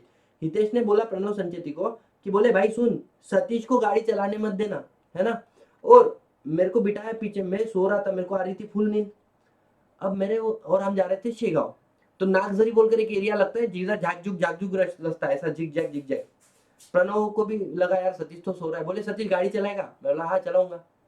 अब क्या हुआ, वो गाड़ी मैंने चलाया और उसके बाद में मेरा हुआ एक्सीडेंट ऑन 26 नवंबर 2016 के 16 में, और मेरे हाथ का कॉलर बोन टूट गया, वो अलग बात है। लेकिन मेरे दोस्त की गाड़ी को भी हुआ इंजुरी, मतलब उसकी गाड़ी खराब हो गई। ऐसे वाले केस में आपको नहीं लगता है कि भाई साहब उसने हमको गुड़ दिया था, वो बोला था कैसे यूज करना, लेकिन हमने उस तरीके से यूज नहीं किया, डोंट यू थिंक हमें उसको कॉम्पेंसेट करके देना पड़ेगा? Answer is yes. आगे बढ़ते बच्चों, non mixture of the goods of the baler. यहाँ पे बेस्ट एग्जांपल है, सतीश सर ने एप्पल दिया, हाई क्वालिटी के एप्पल मेरे लोगो लगा के दिया मैंने सेलर को, सेलर के लो क्वालिटी के एप्पल थे उसने मिक्स कर डाले। क्वेश्चन आता है क्या ये गुड्स मिक्स होने के बाद में सेपरेट हो सकता है क्या? बोले हाँ। तो बोले सेपरेशन का जो खर्चा है वो कौन बियर करेगा? बोले सेलर बियर करेगा। लेकिन मानो मैंने मेरा दूसरा गुड है मिल्क, वो दिया मैंने दूसरे सेलर को, उसने खुद के मिल्क में मिक्स कर डाला। अब बच्चों this is perfect substitute. Perfect substitute में क्या होता है, एक बार मिक्स करा ना, यू कैन नॉट आइडेंटिफाई किसका कौन सा है। तो मिक्स करने के बाद में सेपरेट हो सकता है क्या? बोले नहीं बेटा, ये लाइबल रहेगा पूरा लॉस के लिए, समझ में आ रहा है? Yes sir. सो मिक्सचर कर रहा है विद कंसेंट किया है तो both party will get the benefit. Mixture without consent but separated है तो cost of separation will be bear by bailee. और मिक्सचर किया है विदाउट कंसेंट और not can not be separated, तो बेलर जो बेली जो है ना वो बियर करेगा, पूरा का पूरा कॉम्पेंसेट करके देगा बेलर को। नेक्स्ट पॉइंट क्या आता है तुम्हारा, return the extra ordinary profit. अब यहाँ पे मैंने बताया था, मैंने गाय दिया है, गाय के साथ में उसका बछड़ा जन्म तो बछड़ा आके मिलेगा। मैंने एक शेयर प्लेस किया है किसके अंदर, बैंक के अंदर, उसके ऊपर डिविडेंड आया, उसके ऊपर बोनस शेयर आया, तो वो मेरा अधिकार है वसूल करने का। तीसरा बात क्या बोला कि भाई मैंने 1000 कोंबड़ियां दी थी और कोंबड़े के साथ में 100 मैंने क्या दिए थे, अंडे दिए थे। अब 2 महीने के बाद में वो 1000 कोंबड़ी 2000 कोंबड़ी बन गई और अंडे जो है वो 500 अंडे बन गए। तो बोले अपने पास अधिकार है पूरा वसूल करने का, नहीं जितना दिया उतना वसूल नहीं करेंगे, ठीक है। और no adverse title, adverse title नहीं होना, bailee must hold the goods, कि वो ऐसा नहीं बोल सकता कि भाई मैं बेलर को नहीं दूंगा, ऐसा नहीं वगैरह, बराबर। So bailee must hold the goods on behalf and for bailor, he can not deny the title of the bailor, है ना, वो मैं मानते ही नहीं, दे रहा नहीं है, ऐसा नहीं करेगा। अब ये बातें ऊपर ऊपर से फटाफट करो। बेली का जिसको मैंने गुड्स दिया उसके क्या अधिकार है, right to deliver the goods to anyone और any of the joint bailor, एक से ज्यादा जॉइंट बिलर है, किसी को भी एक को दे देगा चल जाएगा। दूसरा, राइट टू इंडेमनीफाई, अगर बेली को लॉस हुआ है बिकॉज ऑफ द बेलर का टाइटल ओरिजिनल नहीं था तो वो वसूल करके लेगा किससे? बोले बेलर से। Right to indemnity, right to indemnity in case of fault in the goods, गाड़ी को ब्रेक नहीं था, तुमने बताया नहीं, उसका एक्सीडेंट हो गया, वो तुमसे वसूल करके लेगा, बराबर। Right to claim necessary expenses, right to claim, अगर उसने तुम्हारे गुड्स के ऊपर कुछ खर्चा किया, गाड़ी खराब हुई, मरम्मत की, तो वो तो अधिकार रखता है तुमसे वसूल करने का। Right to apply the code to decide the title, मतलब अब मैं बोल रहा हूँ कि वो कोट का मालिक मैं हूँ, दूसरा बोल रहा हूँ शेरवानी का मालिक मैं हूँ, बराबर, तो वो कोट को अप्लाई करेगा और गुड्स बोलेगा तुम डिसाइड करो इसका एक्चुअल मालिक कौन है। Right of particular lien for payment, अच्छा पर्टिकुलर लियन जनरल लियन होता क्या है, देखो किसी और के माल को खुद के पास रखना इसको बोलते हैं लियन, मतलब गुड्स ऑलरेडी ओनरशिप चले गया लेकिन पोजीशन मेरे पास, उसको बोलते हैं लियन। अब फॉर एग्जांपल तुमने मोबाइल दिया, मोबाइल का रिपेयर हुआ, खर्चा मुझे मोबाइल का नहीं दे रहे हो, तो मैं इसको बोलता हूँ जनरल लियन, पर्टिकुलर लियन, है ना, उस मोबाइल को मैं मेरे पास रख रहा हूँ। लेकिन अब मानो तुमने मेरे से लोन लिया और अगेंस्ट में कोई सिक्योरिटी नहीं दी, तुमने मेरे से सेकंड लोन लिया, मैंने बोला सिक्योरिटी के नाम पे कुछ तो दो, मैं हूँ बैंक, तुमने सिक्योरिटी दी, अब सेकंड लोन तो रीपे कर दिया तुमने, एग्जाम का क्वेश्चन है, सेकंड लोन तुमने रीपे कर लिया और ये जो सिक्योरिटी मांग रहे हो, मैं बोला सिक्योरिटी नहीं दूंगा, पहला लोन अभी भी बाकी है, ये सिक्योरिटी सेल करके मेरा पहला लोन निपटाऊंगा, समझ में आ रहा है। तो ऐसे वाले केस में इसको बोलते हैं जनरल लियन। जनरल लियन मतलब क्या, कि भाई साहब जो गुड्स है ना, मैं किसी और लोन के प्रति एडजस्ट कर रहा हूँ उसको, ठीक है।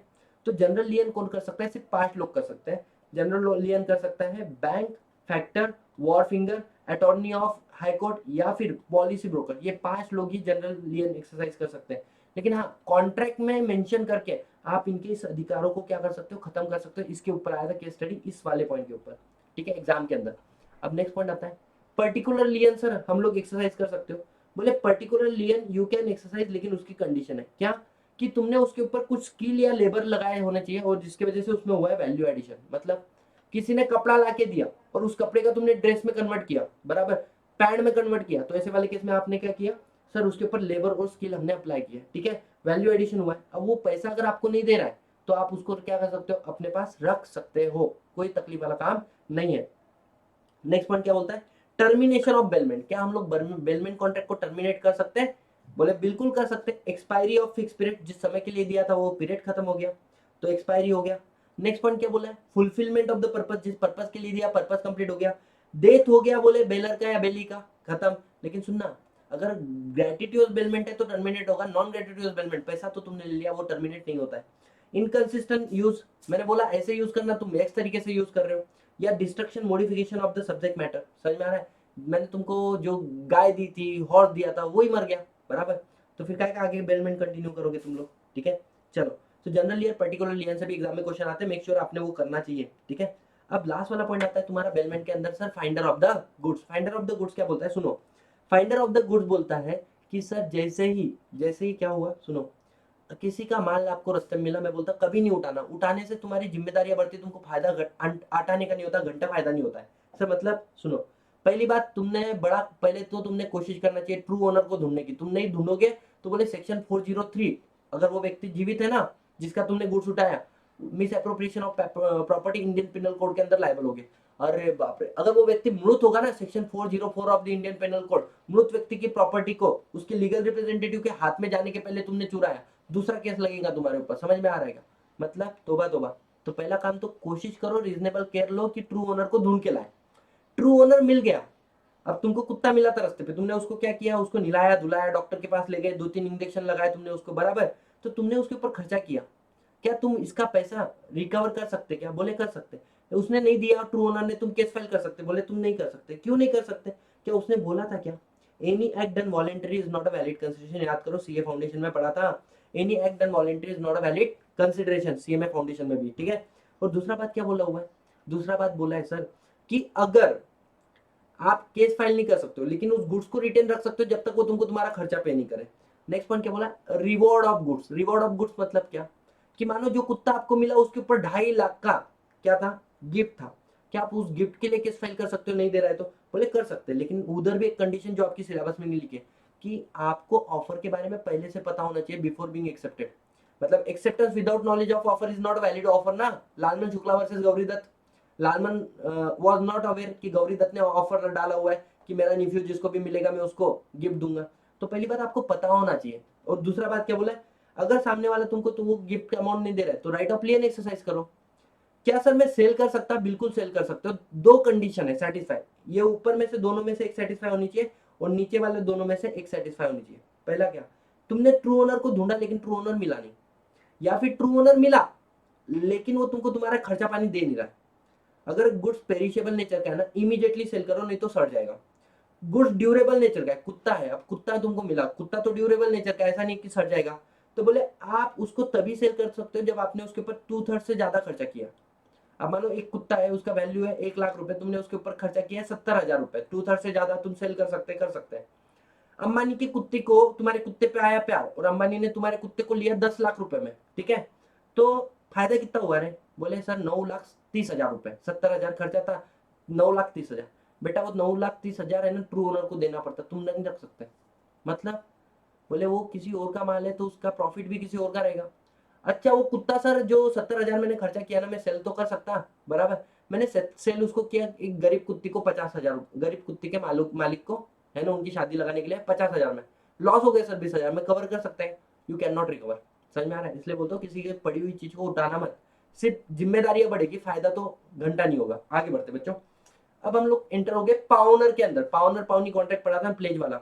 तो बोले जो पाउनी है, एक एग्जांपल लेके चलते हैं कि अनुपमा सीरियल है बच्चों, उसके अंदर एक व्यक्ति है पारितोष। पारितोष ने अपना कुल डेट जो है, उसके ग्रैंडफादर जो है ना, उसका उनका गोल्ड चोरी किया, एक्चुअली नहीं करना चाहिए था, और आगे प्लेज कर दिया और किसी बिल्डर ने उसको लोन दिया, तो ये पावनी बन गया ये बिल्डर। इसके पास क्या क्या अधिकार है? बोले रिटेन द गुड्स, जब तक प्रिंसिपल अमाउंट नहीं आता या फिर खर्चा पानी नहीं आता तब तक वो क्या करेगा, गुड्स को रिटेन करेगा। पावनी ने बोले और एक लोन दिया, तो बोले वो सब्सिक्वेंट लोन के लिए भी पहले जो तुमने उसको एज अ सिक्योरिटी दिया था उसको रिटेन करके रख सकता। तीसरा, right to recover extraordinary expenses, तुम्हारे गोल्ड को स्टोर में रखा उसने, मतलब किधर, कि फॉर एग्जांपल प्रिवेंट करने के लिए, थोड़ा सा सही तरीके से प्रिजर्व करने के लिए उसने कहीं पे खर्चा किया, एक्स्ट्रा खर्चा किया तुम्हारे गोल्ड के लिए थोड़ा सा, तो ऐसे वाले केस में क्या वो एक्स्ट्रा ऑर्डिनरी एक्सपेंसेस रिकवर कर सकता है? बोले कर सकता है। क्या वो तुम्हारे ऊपर एक्स्ट्रा ऑर्डिनरी खर्चों के लिए सूट फाइल कर सकता है? कर सकता है। क्या वो एक्स्ट्रा ऑर्डिनरी खर्चे तुमने नहीं दिए इसके लिए वो तुम्हारे गुड्स को रिटेन कर सकता है? रिटेन नहीं कर सकता। राइट टू शू है, राइट टू रिटेन नहीं है। Right of pawnor to make, अगर पाउनर ने डिफॉल्ट किया, वो पैसा दे ही नहीं रहा है, पहले लोन का भी नहीं दे रहा है दूसरे, तो बोले पाउनी तू गुड्स को सेल भी कर सकता है, लेकिन तेरे को पाउनर को पहले बताना पड़ेगा मैं तेरा गुड्स सेल कर रहा हूँ। समझ में आ रहा है? हाँ। अगर तुझे को एक्स्ट्रा पैसा वसूल हो गया, लोन दिया था 10 लाख और सेल करके तेरे को मिल गया 25 लाख, तो बोले 15 लाख एक्स्ट्रा मिला ना, वो जाके चुपचाप पाउनर को दो। सर मैंने तो 10 लाख का लोन दिया था और सेल करके मेरे को सिर्फ 6 लाख रिकवर हुए, 4 लाख का शॉर्टेज है, बोले पाउनर से वसूल करो। समझ में आ रहा है? सर पाउनीस की क्या ड्यूटी है? पाउनी की ड्यूटी क्या है? पाउनी के राइट दिखा है, पाउनी की ड्यूटी क्या है? बोले वही बेलर वाले, गुड्स का रीजनेबल केयर लो, अनएथोराइज यूज मत करो गुड्स का, बराबर, गुड्स को मिक्स मत करो तुम्हारे गुड्स के साथ में, बराबर, don't mix the goods with your own goods. ये क्या था? पहला रीजनेबल केयर, अनएथोराइज यूज मत करो, गुड्स को मिक्स मत करो। तीसरा, terms of contract of pledge जो है उसको तोड़ो मत, बराबर, समय पे गुड्स रिटर्न कर दो, उसने पैसा दे दिया तो, बराबर। और लास्ट में क्या बोला है? Return the goods pledge of reciprocal and return any, अच्छा, और कुछ पे गुड्स पे कुछ फायदा हो गया होगा तो फायदा भी आपको सामने देना पड़ेगा। समझ में आया? पाउनर्स राइट क्या है? वो पारितोष का राइट क्या है जिसने तुमको गोल्ड दिया? बोले राइट टू रिडीम, पहले बात, भले उसने डिफॉल्ट किया लेकिन बाद में वो आके तुमको पैसा दे रहा हो, तुमने गुड्स अभी तक आगे सेल नहीं किया, उसके पास अधिकार है, वो वापस ले सकता है अपना गुड्स, ठीक है। और एक है pledge where the pawnor have limited interest, मतलब हाँ, पारितोष जो है ना उसको सिर्फ 50% ओनर था उसका, तो बोले कितना आगे प्लेज कर सकता है? सिर्फ 50%। समझ में आ रहा है? ड्यूटी ऑफ पाउनर क्या है? कि बोले सामने वाले को बोले उसका एक्स्ट्रा खर्चा वगैरह जो हुआ होगा, प्रिंसिपल अमाउंट डेप्ट अमाउंट वापस करने का, बराबर, तो एक्स्ट्रा ऑर्डिनरी एक्सपेंसेस जो उसको इनकर हुआ प्रिजर्वेशन ऑफ गुड्स के लिए वो देगा। सेकंड चीज क्या? समय समय पे अपना पैसा पे करने का, अपना गुड्स वापस लेने का, और जो भी टर्म्स एंड कंडीशन है कॉन्ट्रैक्ट के उसको फुलफिल करने का, ठीक है। अब ये लास्ट पॉइंट जहां पर हमारा पूरा टॉपिक खत्म हो जाता है, क्या है? क्या नॉन ओनर गुड्स को प्लेज कर सकता है? कर सकता है, लेकिन जिसको प्लेज किया ना उसने गुड फेथ में लिया, उसको नहीं मालूम है सामने वाले के पास अथॉरिटी नहीं है। पहला केस, मर्केंटाइल एजेंट आके गुड्स को क्या करता है? प्लेज करता है, इसको नहीं मालूम क्या मर्केंटाइल एजेंट को अथॉराइज नहीं किया, ये वैलिड माना जाएगा।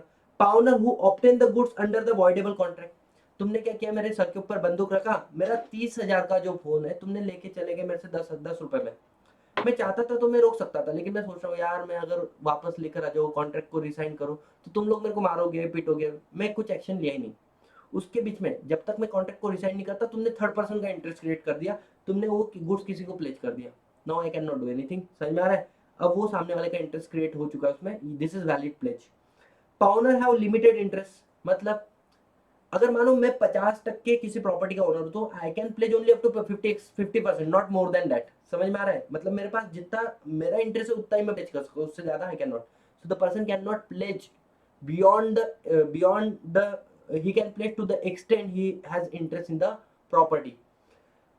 को ओनर, अगर मानो 4 लोग हैं ए बी सी डी, लेकिन गुड्स पोजीशन में किसके B, with the consent of all the co-owner, और सामने वाले को लगता है कि बी ओनर है ना, और वो बी कर देता है प्लेज इस गुड्स का, वो वैलिड प्लेज माना जाएगा, भले वो उसका 25% इंटरेस्ट है, लेकिन सामने वाले को ऐसा लगता है कि बीच ओनर है, उसको मालूम ही नहीं को ओनर अब एग्जिस्ट करते हैं। This is perfect valid contract of pledge.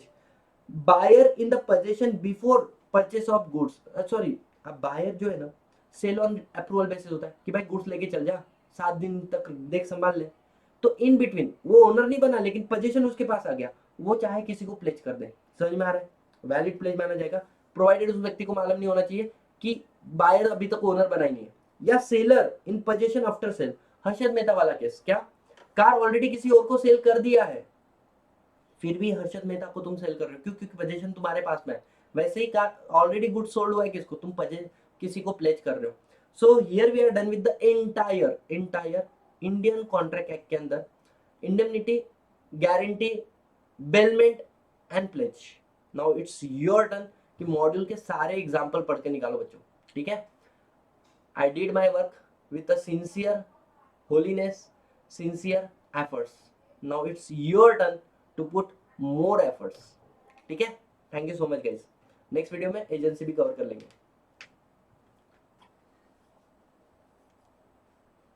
चलो यार,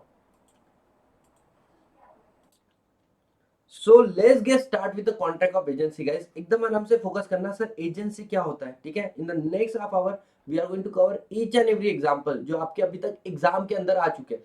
तो सबसे पहले हमारा क्वेश्चन आना चाहिए, सर एजेंट किसको बोलते हैं? सुनो, वेरी सिंपल।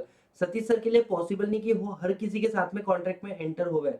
मतलब सर जब मैं पढ़ाता हूँ तो मेरे ऑफिस के कॉन्ट्रैक्ट के लिए क्या मैं खुद एंटर हो सकता हूँ? Answer is no. तो मैंने वहां पर कुछ लोगों को अपॉइंट करके दिया है कि वो मेरे बिहाफ में मेरे क्लाइंट से बात करें, ठीक है? वहीं पे अगर मैं ऑफिस में होता हूँ तो क्या मेरे लिए पॉसिबल है हर एक स्टूडेंट्स को कांटेक्ट करना? Answer is no.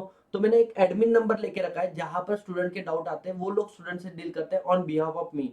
सो यहाँ पर क्या होता है सर, एजेंसी क्या होता है? बोले कोई फैसिट फैसिट पर एलिम फैसिट पर से, इसका मतलब he who act through another does act himself. मतलब क्या है कि भले मैं किसी और के साथ थ्रू कार्य कर रहा हूँ, लेकिन ऐसा माना जाएगा वो कार्य मैं खुद ही कर रहा हूँ। समझ में आ रहा है? Yes sir. अब यहाँ पर 3 शब्द हमारे सामने आने चाहिए। सबसे पहले आता है सर प्रिंसिपल। प्रिंसिपल मतलब कौन? अ पर्सन फॉर हुम such act is done, Satish sir, ठीक है? दूसरा सर एजेंट। एजेंट मतलब कौन? एजेंट को 2 एंगल से डिफाइन करना है, एक तो प्रिंसिपल का, एक तो थर्ड पर्सन के एंगल से। मतलब a person employ to do any act for another, मतलब सर वो आपके लिए कार्य कर रहा है और वो क्या कर रहा है? थर्ड पर्सन के सामने आपको बाउंड कर रहा है। मतलब dealing with the third person to represent that another person while dealing with the another person. तीसरा क्या है सर? एजेंसी क्या होता है? बोले एजेंसी को इंडियन कॉन्ट्रैक्ट एक्ट के अंदर डिफाइन नहीं किया है, but agency is a relation. Agency is a relation जहां पर क्या है, 2 लोगों के बीच में रिलेशन, जहां पे एक व्यक्ति दूसरे को अपॉइंट कर रहा है कि वो तीसरे के साथ में क्या करे? लीगल रिलेशन क्रिएट कर सके। समझ में आ रहा है? यस और नो? अब आगे बढ़ते हैं हम लोग। Sir what is test of agency? कब हम लोग मानेंगे कि कॉन्ट्रैक्ट के अंदर एजेंसी एग्जिस्ट करती है? तो बोले पहली बात तो वहां पर स्टैब्लिश होना चाहिए, बोले privity of contract. Privity of contract मतलब क्या? कि बोले सर सतीश सर ने एजेंट को बोला थर्ड पर्सन के साथ में कॉन्ट्रैक्ट करने के लिए, हमने बोला privity of contract, only party to contract can file suit against each other. मतलब यहाँ पे सतीश सर ने अन्नू को अपॉइंट किया to deal with the third person, तो बोले सर थर्ड पर्सन अन्नू के अगेंस्ट में कॉन्ट्रैक्ट फाइल केस फाइल कर सकता है, अन्नू थर्ड पर्सन के अगेंस्ट में कर सकती है? बोले नहीं, ये जो एजेंट है ना, ये सतीश सर को रिप्रेजेंट कर रहा है, तो Satish sir is a party to contract, तो यहाँ पर क्रिएट हो रहा है प्रीविटी ऑफ कॉन्ट्रैक्ट वाला रिलेशनशिप। दूसरा बात क्या बोला है? दूसरा बात बोला है whether a person has capacity to bind, और जो कार्य अनु कर रही है क्या इसके वजह से वो बाइंड कर रही है? बोले सतीश सर को आंसर इज यस। तो this is the test of agency. पहला क्या है? Privity of contract and capacity to bind principal toward the third person. Very simple, आगे बढ़ते हैं। सर कौन कौन अपॉइंट कर सकता है? बोले एजेंट को कौन अपॉइंट कर सकता है? तो बोले principal, that principal must be major and the sound mind.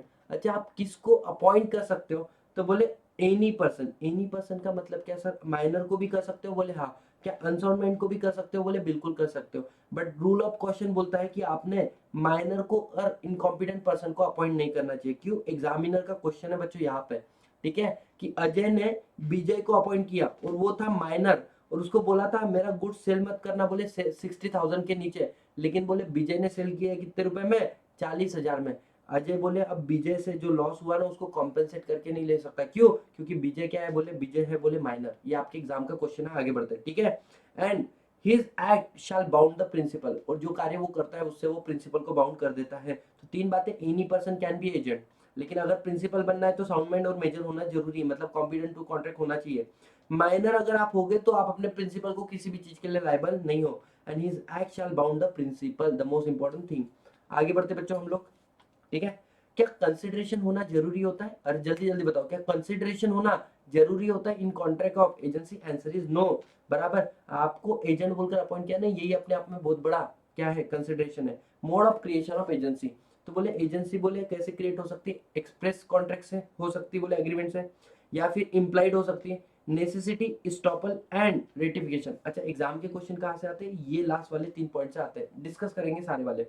सबसे पहले क्या बोलता है सर, एक्सप्रेस एजेंसी कैसे क्रिएट होती है? बड़ा सिंपल सा एग्जांपल, आपके एग्जाम का ही क्वेश्चन है कि सपोज मैंने किसी को केयर टेकर को अपॉइंट किया मेरे घर की क्या करने के लिए? देखभाल करने के लिए, तो this is express contract of agency. मतलब इधर bye word spoken and word return, और अगर रिटर्न कर रहे हो तो पावर ऑफ अटॉर्नी के ऊपर जनरली करना पड़ता है।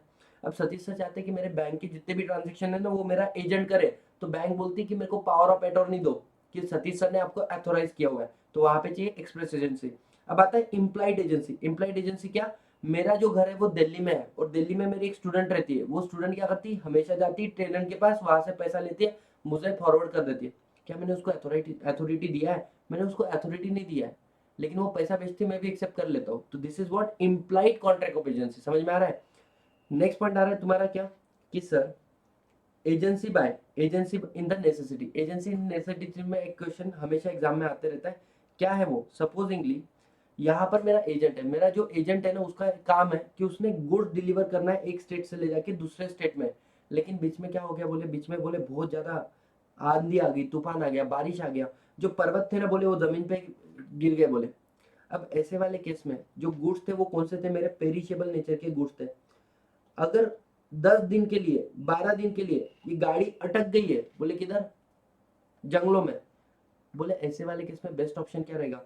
कि बोले वैसे तो तेरा काम था बोले इस गुड्स को डिलीवर करना एक जगह से दूसरी जगह पे, लेकिन अगर अब ये गुड्स यहाँ पे पड़े पड़े क्या हो जाएंगे? सड़ जाएंगे। तो बेटर ऑप्शन है कि तू मेरे को लॉस से बचाने के लिए इस गुड्स को सेल कर दे। समझ में आ रहा है? Yes sir. तो बोलने का मतलब क्या है? The act done in the good faith, किसने? इस व्यक्ति ने गुड फेथ में काम किया। Communicate with the principal, communication with the principal is not possible. वो मैं से कम्युनिकेट भी नहीं कर पा रहा था, अगर वो कम्युनिकेट कर ले, अगर वो कम्युनिकेट कर ले मैं उसको हाँ बोल दूं, तो वो तो implied express contract of agency हो जाएगा ना। तीसरा, act done with objective of saving principal, उसने मेरा गुड सेव कर सेल कर दिया। क्यों? क्योंकि वो मेरा इंटरेस्ट बचाना चाहता था, और व्हाइल कंडक्टिंग द एक्ट उसने ड्यू केयर एक्सरसाइज करना चाहिए। तो ये क्या बोलता है इमरजेंसी वाला? देखो, emergency arise, the agency necessity arise due to some emergency circumstances. दूसरा बात क्या बोला है? So in such a case a person authorise to do what he cannot do in the ordinary circumstances। Normal circumstances में तुम जो नहीं कर सकते हो वो तुमको करना अलाउ कर दिया है। And for that he acquire extra ordinary और स्पेशल अथॉरिटी टू प्रिवेंट क्या? मेरे लॉस, जो सतीश सर को लॉस हो रहे ना उससे बचाने के लिए उनके पास क्या आ गई? उसके पास एक्स्ट्रा अथॉरिटी आ गई। ठीक है, आगे बढ़ते हैं। अब आता है agency bye estoppel. Agency bye estoppel क्या होता है? एग्जांपल समझ के लो। सतीश सर यहाँ पे ए ने के सामने बी जो है वो लोगों को बता रहा है कि मैं एजेंट हूँ बोले ए का, और ये बात एक्चुअली वो एजेंट नहीं है, लेकिन जो प्रिंसिपल है वो ऑब्जेक्ट भी नहीं ले रहा है। तो यहाँ पे आपको नहीं लगता है कि बी अपने एक्ट से, अपने कंडक्ट से किसी और को कोई रिप्रेजेंट कर रहा है, और उसकी बात को प्रिंसिपल अपनी एक्ट से अफर्मेशन दे रहा है? तो इसको बोलते हैं, क्या बोलते हैं इसको? Principle agency created by estoppel. Stop from denying what you stated earlier. बाद में तुम ये नहीं बोल सकते हो कि अरे बी तो मेरा एजेंट नहीं था, तुम्हारी हरकतों ने बताया कि वो तुम्हारा एजेंट है। नेक्स्ट पॉइंट क्या होता है? Holding out. होल्डिंग आउट क्या होता है कि ए जो है ना उसका एजेंट है बी, और ए के बिहाफ में बी हमेशा मार्केट में जाके काम करता है। अब बी ने क्या किया? He left the employment, he left the employment, और एम्प्लॉयमेंट छोड़ने के बावजूद भी थर्ड पर्सन के साथ में कॉन्ट्रैक्ट में एंटर हो गया ऑन बिहाफ ऑफ प्रिंसिपल। अब third person is not aware कि इसका तो जॉब चले गया है, third person is not aware कि इसका जॉब गया है, तो क्या थर्ड पर्सन को आज भी प्रिंसिपल लायबल रहेगा? Answer is yes. Principal bye agency by holding out, holding out मतलब पास के जो रिपीटेटिव ट्रांजेक्शन हो गए ना, उससे हम लोगों ने मान लिया ये आपका कौन है, एजेंट है। तो यहाँ पर हम लोग आ जाते हैं यहाँ पे, ये दोनों भी आपके एग्जाम के यहाँ पे क्वेश्चन बोल के कवर किए वाला है, जो सेकंड वाला क्वेश्चन है वो यहाँ पे। तो एजेंसी बाय होल्डिंग आउट क्या बोलता है? व्हेन एन एजेंट, अब एजेंट क्या कर रहा है? बाय सम एक्ट और incur some without authority by his act incur some obligation to third person on behalf of principal and the principal bound by such act and obligation, principal तो liable रहेगा agent के हरकतों के लिए। कब? if he मतलब principal by his word and the conduct induce the third person to believe that such act and obligation are within the scope of his authority, मतलब आप अपने हरकतों से साइलेंट रह के ये बता रहे हो कि हाँ वो मेरा एजेंट है, बराबर। तो ऐसे वाले केस में अगर उसने कोई कॉन्ट्रैक्ट एंटर कर लिया तो for that purpose you are liable. ये हो गया आपका। अब आता है कॉन्ट्रैक्ट बाय रेटिफिकेशन। यहाँ पर बेस्ट एग्जांपल है, सुनो। रेटिफिकेशन मतलब क्या है कि सामने वाले को अथॉरिटी नहीं है, उसने कोई कार्य किया और उसको मैं सब्सिक्वेंटली अप्रूव कर रहा हूँ। मतलब अब एक व्यक्ति जिसको मैंने सेल परचेस ऑफ गुड्स के लिए अपॉइंट किया था, लेकिन वो जाके मेरा घर जो है रेंट पे देके आ गया 1 लाख रुपए महीने से। वैसे तो मैं सोच रहा था मेरा घर तो 20,000 रुपए महीने के हिसाब से भी नहीं जाएगा, लेकिन इस व्यक्ति ने 1 लाख रुपए महीने के हिसाब से क्या कर दिया, मेरा घर दे दिया। मैंने बोला अरे very good, very good, I proud of you. तो यहाँ पर मैंने रेटिफिकेशन किया, अप्रूवल दिया उसके पुराने कर्मों को विच वॉज नॉट एथोराइज। लेकिन कैसे रेटिफिकेशन दिया? By express, by word spoken. या फिर मैंने इसको तो कुछ नहीं बोला, ये बड़ा टेंशन में, सामने वाला 1 लाख रुपए महीना लेके आया रेंट का, और मैंने बोला अरे ठीक है, मैंने वो रेंट एक्सेप्ट कर लिया, accept the rent, this is implied ratification. समझ में आ रहा है? तो इट कैन बी एक्सप्रेस और इट कैन बी इम्प्लाइड। अब क्वेश्चन ये आता है सामने कि what do you mean by ratification? Approving the previous transaction. और दूसरा क्या है? द मैनर, कैसे अप्रूव करोगे? एक्सप्रेस करोगे, नहीं तो इम्प्लाइड करोगे। तो what is the agency by ratification? Where the act are done by the person on behalf of another, मतलब प्रिंसिपल के बिहाफ में अनदर, किसने? एजेंट ने काम किया, but without knowledge, without authority. ना उसके पास नॉलेज, प्रिंसिपल को नॉलेज थी, ना ही एजेंट के पास अथॉरिटी थी। अब ही में मतलब प्रिंसिपल में रेटिफाई और डिस डाउन सच एक्ट, मतलब एक तो एक्सेप्ट करेंगे या फिर कैंसिल करेंगे। एंड इफ ही रेटिफाई, अगर वो रेटिफाई कर लेता है, this is what, this is agency created by ratification and shall have the effect they had been performed with authority। और ऐसा माना जाएगा जैसे कि वो कार्य आपके अथॉरिटी से ही किया गया था। एग्जाम्पल यहाँ पे मैंने दिया था कि 10 जनवरी को कोई कार्य किया विदाउट अथॉरिटी, जिसको आपने अप्रूवल दिया 20 जनवरी को, तो ऐसा माना जाएगा कि जैसे कि आपने उसको 10 जनवरी को ही अप्रूवल दिया था और उसने कार्य 10 जनवरी को जब किया उसके पास अथॉरिटी था। ठीक है, ये एग्जाम का क्वेश्चन है, आगे बढ़ते हैं। अब रेटिफिकेशन में क्या बोला है, यहाँ से देखो एग्जामिनर क्वेश्चन, ईक्यू का मतलब समझ जाना ना, ये एग्जामिनर के क्वेश्चन आते हैं यहाँ पे। रेटिफिकेशन में भी एक्सप्रेस और में भी implied. Knowledge requisite of valid ratification, यहाँ पे क्या बोला है? रेटिफिकेशन के समय में आपको पूरी नॉलेज होनी चाहिए। ए ने बी को बोला कि जा गुड्स मार्केट से परचेस करके आ, लेकिन मार्केट प्राइस से ज्यादा पैसे मत देके आना। भाई साहब गुड्स इसने बाहर से परचेस करके आया है मार्केट प्राइस से ज्यादा पैसे में। ए बोलता है ठीक है चलेगा, फर्स्ट टाइम में तो मैं एक्सेप्ट कर रहा हूँ, रेटिफाइड कर लिया। और बाद में ए को पता चला कि भाई साहब बी ने जो गुड्स लाया ना वो तो उसके खुद के गुड्स थे, और ये बात उसने ए को बताया नहीं था। तो दिस इज इनवैलिड रेटिफिकेशन। समझ में आ रहा है? ये रेटिफिकेशन वैलिड नहीं माना जाएगा। यहाँ पर ए के पास अथॉरिटी है, ही इज नॉट लायबल। समझ में आया? सो ये पॉइंट था, knowledge requisite for the valid ratification. Valid ratification के लिए आपके पास सारा नॉलेज होना चाहिए। Effect of ratification of unauthorised act forming part of transaction, अगर रेटिफिकेशन करना है तो 100% करो, part ratification is not possible. Ratification of unauthorised act can not injure third person, यहाँ से भी एग्जाम में क्वेश्चन आया। सुनो क्या हुआ, यहाँ पर मैंने मेरा घर किसी को रेंट पे दिया था, रेंट एग्रीमेंट में लिखा था कि मैं को जब भी आपको निकालना है तो 2 महीने का आपको नोटिस दूंगा। अब कोई थर्ड पर्सन जिसको मैंने अथॉरिटी नहीं दिया था वो आके आपको नोटिस दे देता है कि बोले आपको आपका घर क्या करना है, खाली करना है। अब बोले जाने दो ना, सतीश सर थोड़ी आए, और बाद में मैं आके आपको बोलता हूँ कि मैं उसके एक्ट को कर रहा हूँ अप्रूवल, इससे आपको इंजुरी होगा ना, तो this is not a valid ratification. समझ में आ रहा है? आगे बढ़ते हैं हम लोग। Ratification unauthorised act can not injure third person हो गया। Ratification within reasonable time होना चाहिए। Communication of ratification is important है, and ratification must be in power of क्या बोल सकते हैं, प्रिंसिपल। मतलब क्या, कंपनी इंट्रा वायरस एक्ट का तो रेटिफिकेशन कर सकती है, अल्ट्रा वायरस एक्ट का रेटिफिकेशन नहीं कर सकती है, ठीक है। और ये सारे एग्जाम्पल मैंने आप लोगों के कवर कर लिए हैं, आगे बढ़ते हैं, ठीक है। अब ये एक मस्त क्वेश्चन आता है आपके एग्जाम में, हस्बैंड की जो वाइफ है मतलब स्पाउस है, उसने जाके मार्केट से साड़ी परचेस कर ली और शॉप वाला पैसा मांगता है किसको, हस्बैंड को। क्वेश्चन आता है क्या हस्बैंड ने रिफ्यूज कर दिया पैसे देने से, क्या ये वैलिड माना जाएगा? Answer is no. क्या वाइफ के पास इम्प्लाइड अथॉरिटी है? बोले बिल्कुल है। चार क्वेश्चन अपने आप को पूछो, हस्बैंड कब लायबल नहीं होता? बोले पहली बात, the thing is not necessary, sari तो नेसेसरी है ना। सफिशिएंट मनी अगर वाइफ को ऑलरेडी दिया था साड़ी परचेस करने के लिए, दिया नहीं था हम तो मान के चलते हैं। Wife forbidden from the purchasing anything on credit, wife को रोका था तो क्रेडिट पे कुछ लेके मत आना, हम नहीं मानते ऐसा कुछ। And husband warn the trader not to give on credit, और ट्रेडर को पहले से बता के रखा था तूने मत देना, समझ में आ रहा है? तो ऐसा तो कुछ हुआ नहीं था, इसलिए husband is liable, this is implied authority, ठीक है। Next point, extent of agent authority, ये बात मैंने ऑलरेडी बताया, एजेंट अपनी अथॉरिटी के बाहर जाके काम करता है तो principal is not liable. Agent अपनी अथॉरिटी के बाद बाहर इमरजेंसी में जाके काम करता है, प्रिंसिपल इज लायबल। समझ में आ रहा है, यस और नो? और एजेंट अपनी अथॉरिटी के अंदर रह के काम कर रहा है तो ऐसे वाले केस में प्रिंसिपल लायबल रहेगा क्या? प्रिंसिपल लायबल रहेगा। Answer is yes, of course.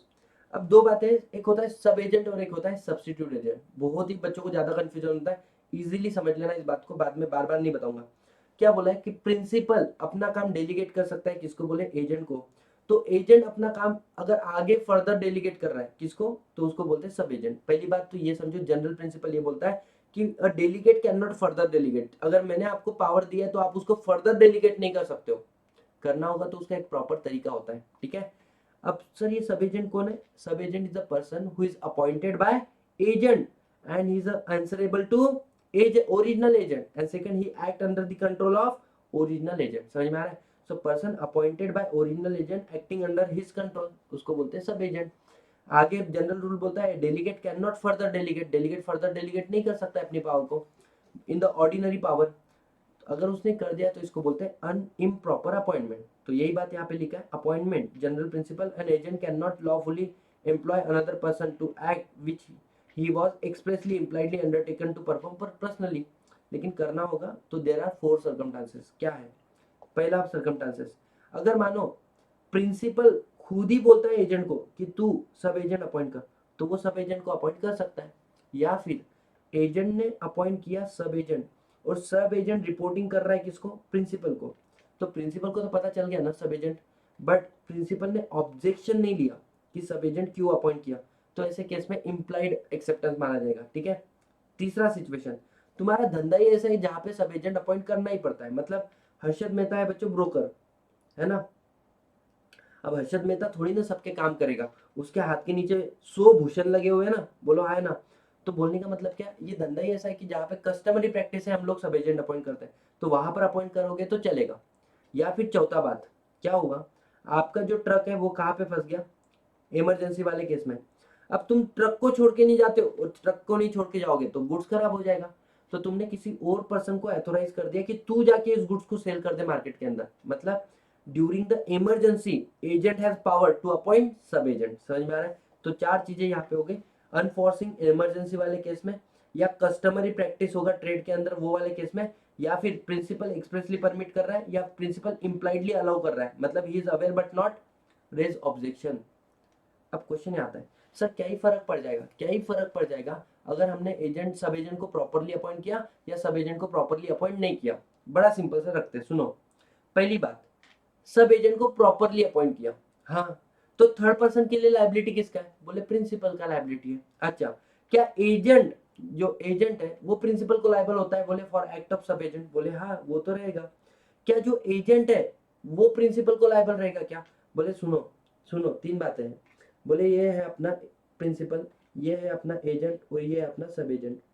पहली बात, थर्ड पर्सन को कौन लायबल रहेगा? बोले थर्ड पर्सन को प्रिंसिपल लायबल रहेगा, क्योंकि उसने अलाउ किया है ना सब एजेंट को। सेकंड चीज, एजेंट किसको लायबल रहेगा? बोले एजेंट प्रिंसिपल को लायबल रहेगा for the act of sub agent, and agent is also liable to third person. ठीक है, समझ में आ रहा है? नहीं, agent is not liable third person, agent is liable to principal and the sub agent is liable to agent. समझ में आया? हाँ।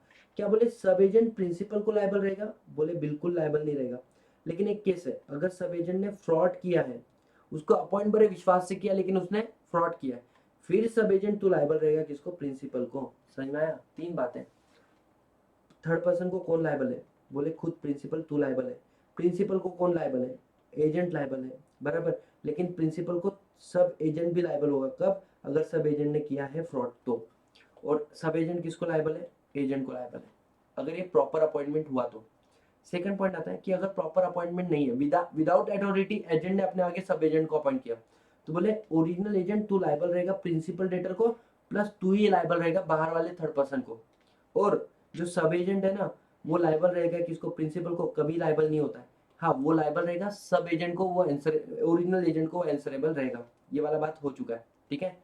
और ये सारा एग्जाम्पल आपको, एक एग्जाम्पल आपके एग्जाम में केस स्टडी के फॉर्मेट में आया था कि ये जो ए है इसका काम था गुड्स डिलीवर करना एक जगह से दूसरी जगह पे, लेकिन इसने क्या किया, इसने ना किसी और को ये काम असाइन कर दिया और उसकी गाड़ी गिर गई खाई में और उसकी वजह से हो गया वेस्ट। बताओ कौन लायबल है? Then agent you are liable to person, you are liable to third person, and जो सब एजेंट था ना, he is answerable to you. That's it, ये था उसका आंसर। आगे बढ़ते हैं हम लोग। अब हम बात करते हैं सब्स्टिट्यूट एजेंट की। सब्स्टिट्यूट एजेंट क्या होता है, सुनो। जैसे मैं हूँ अभी अग्रवाल क्लासेस के अंदर, तो यहाँ पर है हमारे रितेश अग्रवाल सर, ठीक है, और मैं एज ए एजेंट बोल के उनके लिए क्या कर रहा हूँ, काम कर रहा हूँ। अब रितेश सर ने बोला सतीश सर अपने को एक फैकल्टी चाहिए मैथ के लिए, मैं तो पढ़ाता हूँ लॉ, मैं तो पढ़ाता हूँ इकोनॉमिक्स, बोले अपने को फैकल्टी चाहिए मैथ के लिए। तो मुझे बोला कि आप एक बढ़िया सा टीचर देखो और उसको अपॉइंट कर लो। अब मुझे एक बात बताओ, मैंने जो बढ़िया सा टीचर देखकर अपॉइंट किया, क्या वो सब एजेंट है क्या, जस्ट बिकॉज मैंने उसको अपॉइंट किया? Answer is no. ये होता है सब्स्टिट्यूट एजेंट। ऐसा नहीं कि ये मेरा सब्स्टिट्यूट है, ऐसा भी नहीं है। सब्स्टिट्यूट मतलब ही इज अ को एजेंट, लाइक मैं प्रिंसिपल का जैसे एजेंट हूं ना, वैसे वो भी प्रिंसिपल का डायरेक्ट एजेंट है। समझ में आया? चार बातें याद रखो कि प्रिंसिपल ने मुझे अथोराइज किया, मैंने अपॉइंट किया किसको, सब्स्टिट्यूट एजेंट को। ये सब्स्टिट्यूट एजेंट किसका एजेंट है, एजेंट का या प्रिंसिपल का? बोले he is the agent of principal. दूसरी बात, he is not agent of, he is not a sub agent. Second बात क्या बोलना, ये सब्स्टिट्यूट एजेंट है, ये सब एजेंट नहीं है।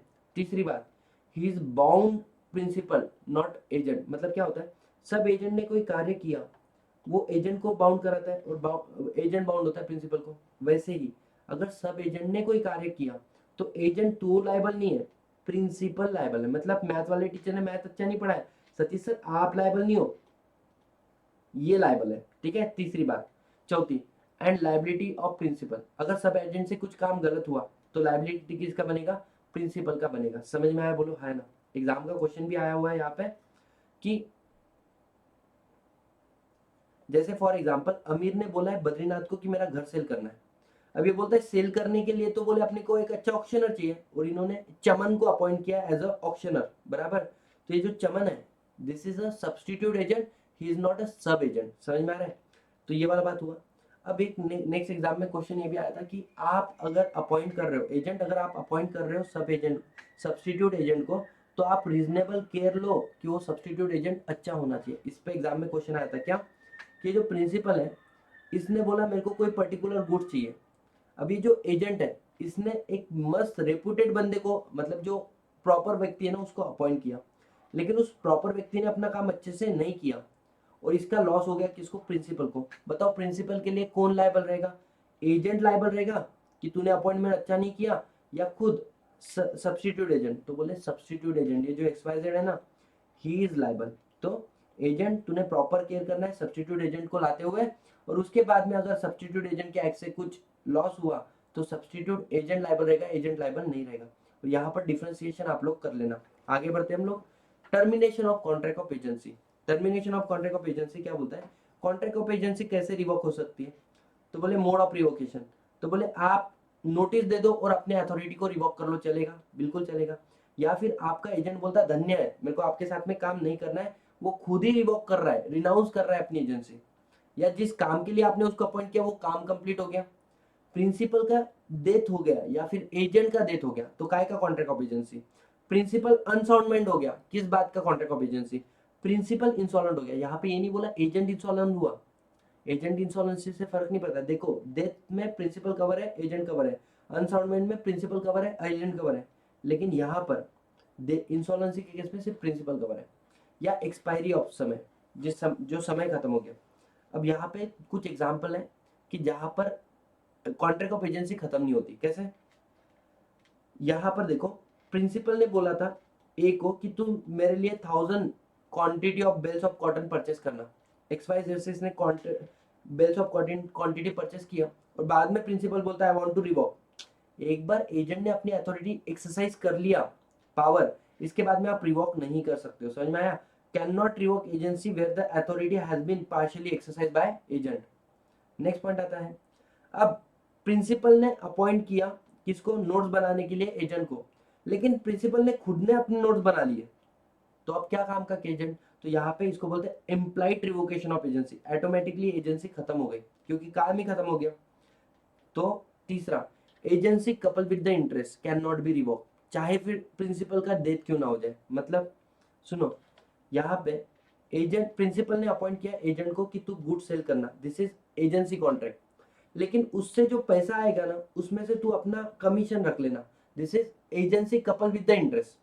तो अगर यहाँ पर इसका इंटरेस्ट इन्वॉल्व है ना, फिर ये एजेंसी को आप रिवॉक नहीं कर सकते हो प्रिंसिपल। समझ में आ रहा है? यस। तो ये वाला एग्जांपल दिया है यहाँ पे कि भाई तुझे बोला है कि तू सेल कर लेना और उसमें से जो भी प्रोसीड जनरेट होगा खुद को पे कर लेना, है ना। This is can not be revoke, इसको आप रिवोक नहीं कर सकते हो। ठीक है, आगे बढ़ते हैं हम लोग। अब ये सबसे इंपॉर्टेंट बात है क्या, कि रिवोकेशन किया लेकिन वो कम्युनिकेट होने के पहले एजेंट ने अपनी अथॉरिटी को एक्सरसाइज कर लिया। आपने रिवोकेशन दिया, तो रिवोकेशन दिया तब एजेंट ने अपनी अथॉरिटी को एक्सरसाइज नहीं किया था, लेकिन वो मेरे तक आने तक लग गए 4 दिन और उसके पहले मैंने बिटवीन सेल कर दिया थर्ड पर्सन को, तो क्या अब हमारा कॉन्ट्रैक्ट कैंसिल हो गया? Answer is no, this will not affect, है ना। इसके अलावा समझो, मेरे को तो पता चल गया मेरा अथॉरिटी रिवोक हो चुका है, फिर भी मैंने सेल कर दिया and the third person is not aware कि इसका अथॉरिटी रिवोक हो चुका है, तो then in that case again this will not affect. तो मतलब क्या है? So agency agent exercise his authority before he come to know about the revocation, या फिर द थर्ड पर्सन और the buyer not aware about the revocation before creating the interest in the transaction. अपना interest create कर लिया, तब तक उनको पता ही नहीं था, तो यहाँ पे आपका रिवोकेशन वैलिड नहीं माना जाएगा। और ये कुछ एग्जाम्पल आपके एग्जाम में आ चुके हैं, इसको ध्यान दे देना। ठीक है, आगे बढ़ते हैं हम लोग। ड्यूटीज ऑफ क्या? एजेंट का ड्यूटी क्या है? सबसे पहला एजेंट का ड्यूटी ये है, duty to execute the mandate of the principal. Principal ने जो ऑर्डर दिए, जो रिक्वायरमेंट थी उसको फुलफिल करो। दूसरा पॉइंट क्या बोला? Conduct the business in accordance with the direction given by the principal. Principal ने जैसे डायरेक्शन दिया वैसे धंधा करो। अगर प्रिंसिपल ने डायरेक्शन नहीं दिया तो कस्टमरी प्रैक्टिस क्या उस धंधे की, उसके तरीके से धंधा करो। ठीक है, इसके अंदर केस स्टडी बहुत अच्छा अच्छा है एग्जाम के अंदर। ठीक है, तीसरा, रीजनेबल केयर। अगर आप एज ए एजेंट बोल के काम कर रहे हो तो उस धंधे के अंदर जो एक रीजनेबल केयर लेता है ना दूसरा बिजनेसमैन जो सेम धंधे में इन्वॉल्व है, उतना केयर तुम भी करो। As a generally possessed by a person engaged in the similar business, जो स्किल लगता है वो तुम्हारे पास भी होना चाहिए जो सेम धंधे में किसी और के पास है। कुछ एग्जांपल कवर करते हैं, सुनो। और ये 4 पॉइंट जो मैं इसको एक साथ में एक्सप्लेन कर रहा हूँ, क्या? Duty to communicate the principal, duty to avoid the conflict of interest, duty to not make a secret profit and duty to remit the sums. इसका हम एग्जांपल देते हैं। ये जो प्रिंसिपल है ना, इसने अथोराइज किया एजेंट को कि तू मेरा घर सेल कर। अब एजेंट को पता चला यार इस घर के नीचे तो माइन है, समझ में आ रहा है, तो उसने इच्छा जताई कि मेरे को तुम्हारा घर परचेस करने का, लेकिन उसने बात बताया नहीं कि तुम्हारे घर के नीचे माइन है। अब प्रिंसिपल ने सेल कर दिया अपना घर किसको? एजेंट को। And then subsequently he come to know क्या, कि भाई साहब ये तो सेल करना मेरे लिए लॉस हो गया। क्यों? Because I was not aware about the fact कि मेरे घर के नीचे माइन है, और ये बात तो मुझे किसने बताया नहीं? एजेंट ने बताया नहीं। तो क्या आप रिसाइन कर सकते हो कॉन्ट्रैक्ट को? Answer is yes. और ये था आपके एग्जाम का केस स्टडी। ठीक है, Ajit direct B to sell the state, बराबर, और वो जो बी है ना वो क्या कर रहा है? उस प्रॉपर्टी को परचेस कर रहा है सी के नाम में। तो आगे जाके अजित अपनी कॉन्ट्रैक्ट को क्या कर सकता है? रिपुडिएट कर सकता है। क्यों? कि तुमने डिसऑनेस्टली कॉन्सिल किए कुछ मटेरियल फैक्ट, या इसके वजह से दिस इज डेंजरस, मतलब मेरे को लॉस हो रहा है ए वाले का केस में। अब नेक्स्ट पॉइंट देखो, ए ने बी को बोला कि जाके ले मेरे लिए घर परचेस कर ले, वो सामने वाला, उसने इंक्वायरी किया, उसको पता चला है घर तो बहुत रीजनेबल अमाउंट में मिल रहा है, तो इसने बोला सॉरी यार घर परचेस नहीं कर पाया। लेकिन बी वो घर खुद के लिए परचेस कर लेता है। ऐसे वाले केस में ए कम टू नो कि बी ने क्या हरकत किया, तो ऐसे वाले केस में क्या ए इस कॉन्ट्रैक्ट को रोक सकता है? बोले बिल्कुल रोक सकता है, वो घर कंपेल कर सकता है। ये एग्जाम में क्वेश्चन आया था। Ajeet direct B his agent to buy a certain house, लेकिन बी उसको बोलता है sorry house is not brought, लेकिन वो खुद के लिए घर परचेज कर लेता है, तो अजीत कंपेल कर सकता है उसको ये घर मुझे सेल कर। ठीक है, ऐसे ही कुछ ऊपर भी क्वेश्चन आ चुके हैं, खत्म करते हैं। राइट ऑफ एजेंट, एक एजेंट का राइट क्या है? उसको जो पैसा मिला है ना तुम्हारा गुड सेल करके, उसमें से वो कुछ एडजस्टमेंट कर सकता है। क्या क्या? अगर उसने तुमको कोई एडवांस दे के रखा था प्रिंसिपल को, वो अपना एडवांस कट कर सकता है, या फिर जो जो खर्चा उसको उस सेल करने के लिए लगा, कैरेज वैरेज, उसको वसूल कर सकता है। या फिर तीसरा, उसका जो पैसा रेमुनरेशन, उसको सैलरी नहीं मिला है, वो सैलरी भी उसमें से डिडक्ट कर सकता है। तीसरा, राइट ऑफ रेमुनरेशन, जैसे कॉन्ट्रैक्ट में बताया वैसे उसको रेमुनरेशन मिलना चाहिए, नहीं बताया तो बोले सेम इंडस्ट्री में बाकी लोगों को कितना मिलता है, एवरेज उतना तो आपको मिलना चाहिए। ठीक है। Agent lien on the principal property, agent के पास प्रिंसिपल का प्रॉपर्टी है, अब प्रिंसिपल पैसा नहीं दे रहा है तो उसकी प्रॉपर्टी को होल्ड करके रखो। ठीक है। और तीसरा कि अगर आपको कुछ भी लॉस हो रहा है प्रिंसिपल की हरकत की वजह से, तो इंडेमनीफाई करके लो। अब इसके एग्जाम में काफी सारे क्वेश्चन आए, वो सारे डिस्कस कर लेते हैं। पहले, जो एजेंट है ना, इसके मिसकंडक्ट की वजह से प्रिंसिपल को लॉस हुआ, एजेंट आपको आपका रेमुनरेशन तो नहीं मिलेगा और आपको प्रिंसिपल को कॉम्पेंसेट करना पड़ेगा। तीसरी बात, अब ये क्या हुआ, जो प्रिंसिपल है ना, इसने अथोराइज किया एजेंट को कि तू मेरा गुड्स सेल कर, एजेंट ने एग्रीमेंट टू सेल करके रखे मल्टीपल लोगों के साथ में, और बाद में प्रिंसिपल बोलता है कि सॉरी मैं आपको गुड्स सप्लाई नहीं कर सकता हूँ। ये लोगों ने केस फाइल कर दिया किसके ऊपर? एजेंट के ऊपर। ऐसे केस में बाद में एजेंट क्या करेगा? इंडेमनिटी के जो राइट है वो रिकवर करके लेगा, मतलब भाई कॉस्ट ऑफ सूट, डैमेजेस, बराबर, compromise, out of court settlement, वो सारा खर्चा। इसके अलावा एक क्वेश्चन आया था कि भाई साहब प्रिंसिपल के पास टाइटल नहीं था गुड्स का, और वो एजेंट को बोलता है गुड जाके सेल कर दे मार्केट में। अगर बाद में पुलिस ने पकड़ा, किसी ने एक्शन लिया, तो वो इंडेमनी लॉस सफर करा के लेगा किससे? प्रिंसिपल से। यहाँ पे तीसरा है, यहाँ पे एजेंट ने मतलब शिवगामी ने बोला बाहुबली को जाके कटप्पा को मार, कटप्पा ने बाहुबली को मारा। अब बोले कटप्पा तो एजेंट बोल के काम कर रहा था तो शिवगामी लायबल होनी चाहिए, बोले नहीं, क्रिमिनल एक्ट में तो बोले जिसने हरकत किया एजेंट पर्सनली तू लायबल रहेगा। लास्ट वाला केस स्टडी जो आपके एग्जाम में आया था, यहाँ पे ए ने बी को बोला कि भाई तू काम कर, मेरे घर में वॉल पेंटिंग, वॉल कंस्ट्रक्ट कर, और उसके लिए लगने वाले जो इक्विपमेंट मैं तेरे को दूंगा, लेकिन that is not with good quality, और इसकी वजह से इंजुरी हो गई किसको? एजेंट को। एजेंट कॉम्पेंसेट करा के ले सकता है। ये सारे आपके एग्जाम के क्वेश्चन थे, पीडीएफ आपको मैं डिस्क्रिप्शन बॉक्स में शेयर कर रहा हूँ। ठीक है, आगे बढ़ते हैं। Principal liability to third person, of course यार, principal is liable for the act of agent and agent is not bound by, agent is not liable to third person, within authority रह के काम कर रहा है तो। अब यहां से एग्जाम में क्वेश्चन आया क्या? Condition when the principal is liable for act of agent, बोले अगर एजेंट अपनी अथॉरिटी में रह के काम कर रहा है तो प्रिंसिपल लायबल रहेगा।